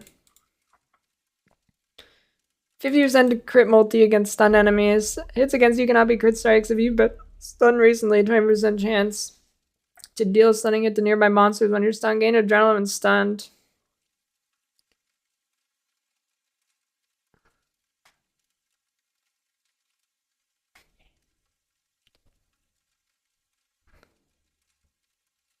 I was thinking of Slayer Bone Zone.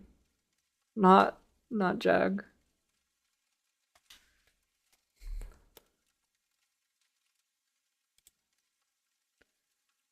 Trap masteries. How do you get it on Slayer?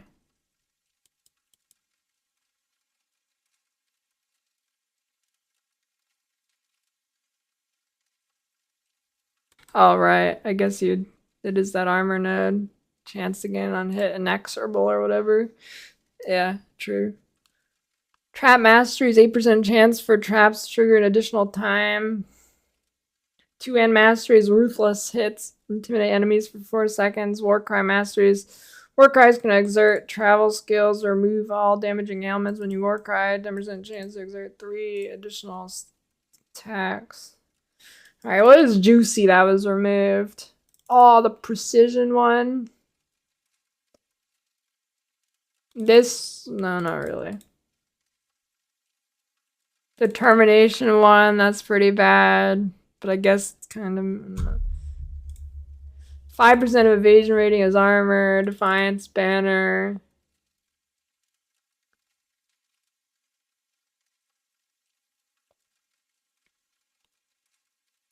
Wait.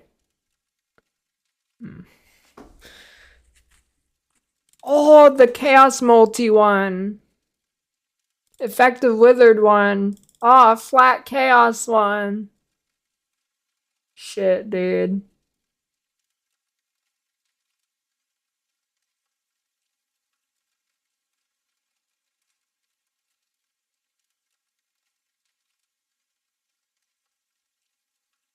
Dude, this...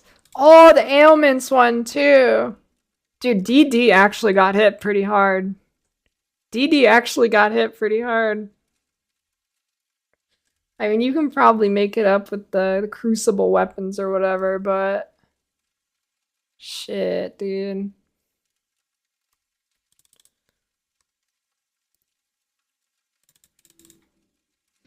Big multi removal. +3 to max fortification. Duration. Oh shit, that's pretty big. The duration one? That's pretty big removal, actually. This is big. Lightning damage or non-crit strikes is lucky. Oh, the chain one was pretty nice, too.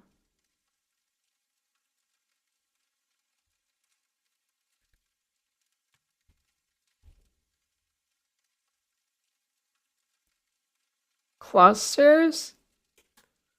I don't think so. Oh no! The lingering blades? No way, dude. Did they fucking kill Blade Blast? No way. Why would they remove that?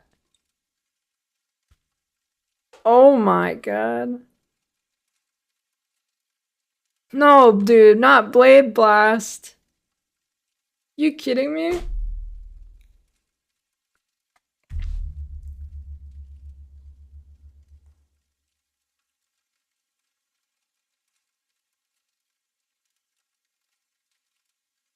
I don't think so. Oh, not this one, too.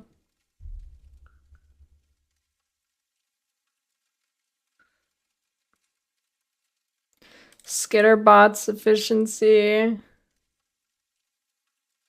Oh, cluster changes.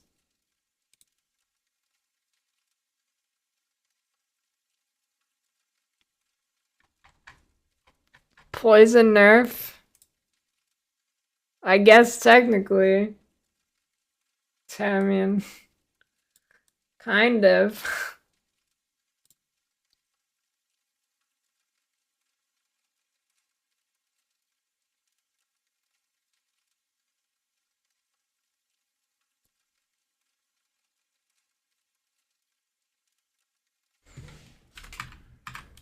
Cleave.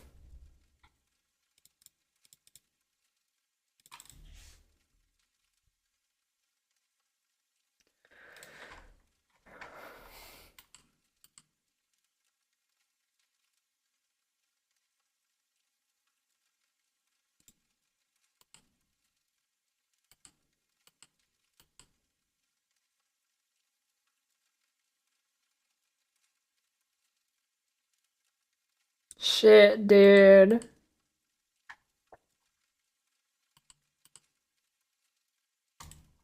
Hmm.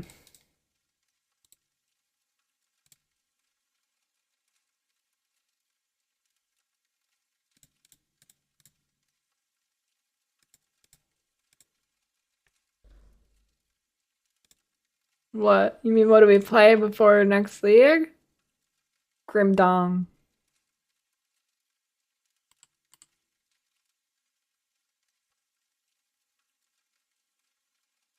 I hope there's a really good build with the Saboteur trigger bots.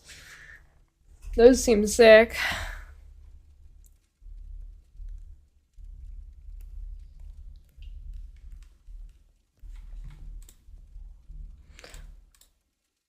I can't believe they took a steaming fucking shit all over leveling. I can't believe it. I'm kind of stun locked, dude. Kind of stun locked. But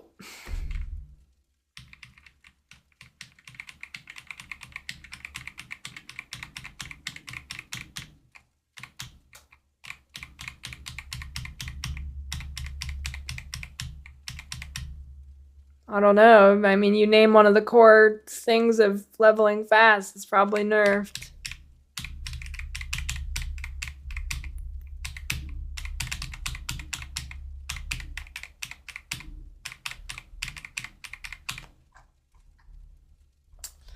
Oh, good.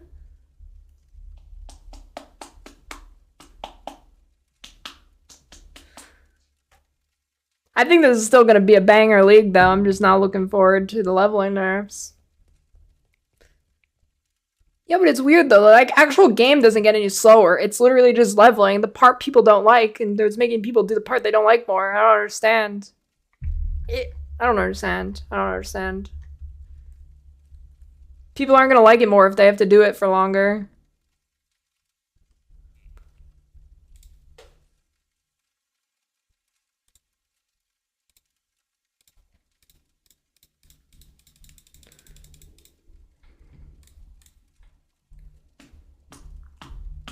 It's going to be like 30% slower now.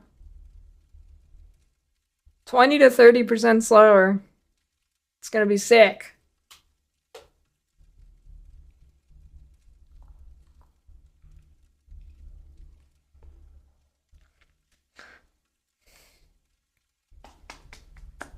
I don't understand.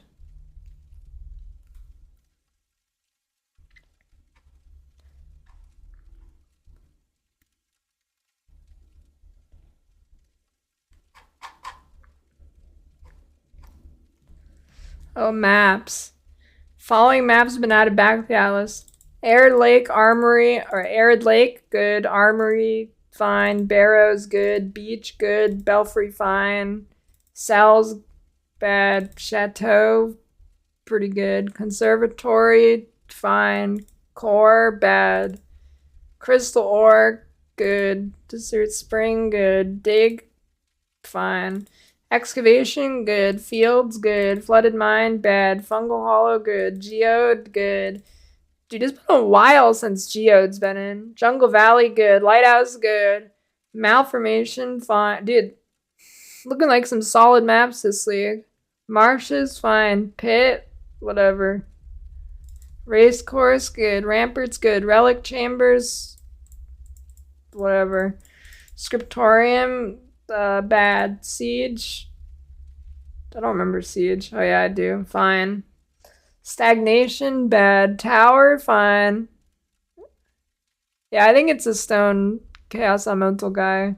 Tropical Island, good. Wastepool, good. Wharf, good. Academy, thank God.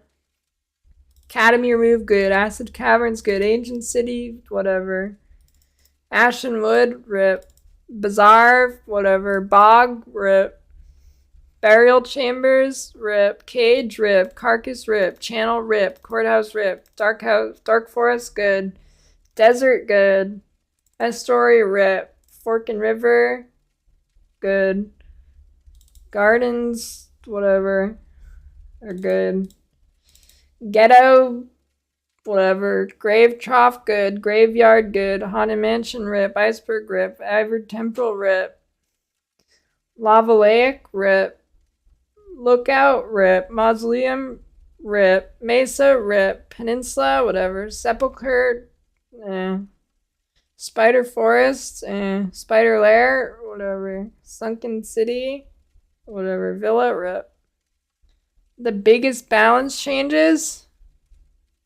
Leveling got shit on. And it's gonna take way longer now.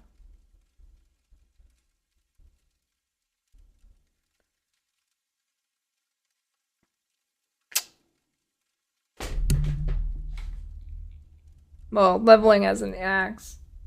Axe are like 30% longer now. Because everybody loves doing the acts.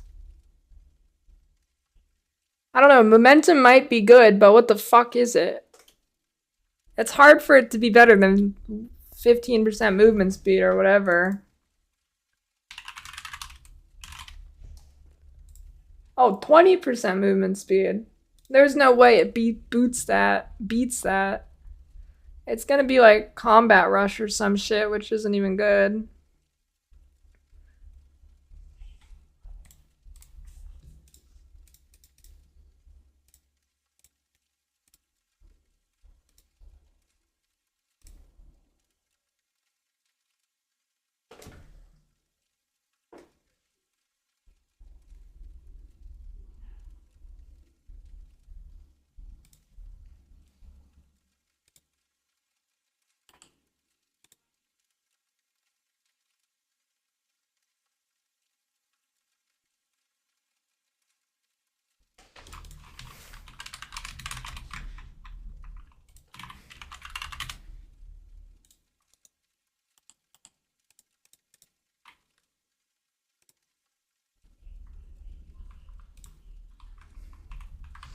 I saw the beast stuff.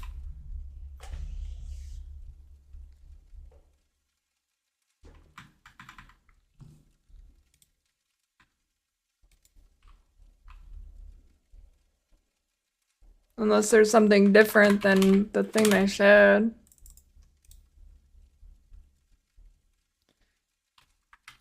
I didn't see anything about adding color coding back to their mod types. Did they? I don't think so.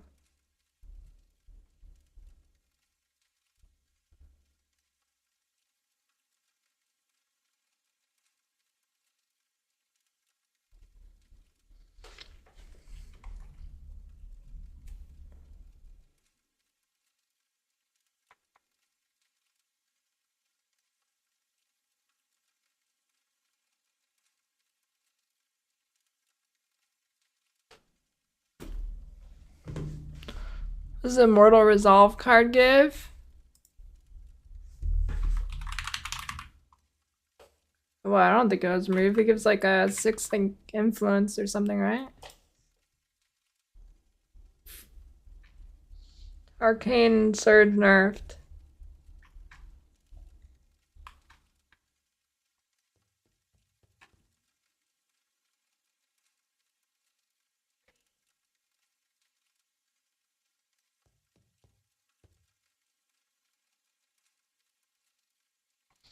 Well,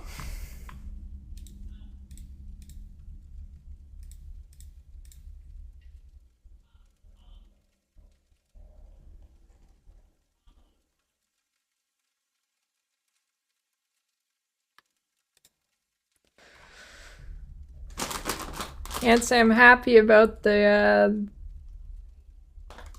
leveling changes, but next league's probably going to be a banger.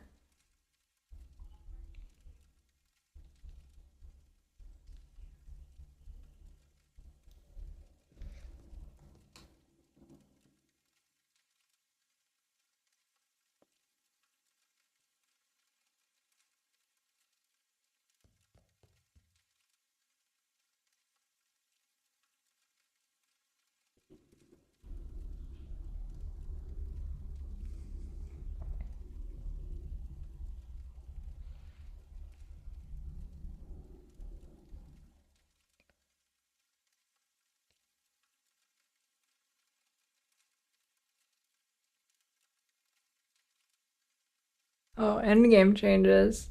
Added a new series of profane modifiers that can roll on maps, logbooks, delve biomes, and ice contracts. These modifiers cause damage. Monsters deal extra fizz damage as chaos and cause monsters to inflict withered for 2 seconds on it. Well, something else to roll off my maps early on. Eldritch Alter modifier that causes you to reduce cooldown recovery per power charge has been replaced with one that causes you to reduce critical multi per power charge.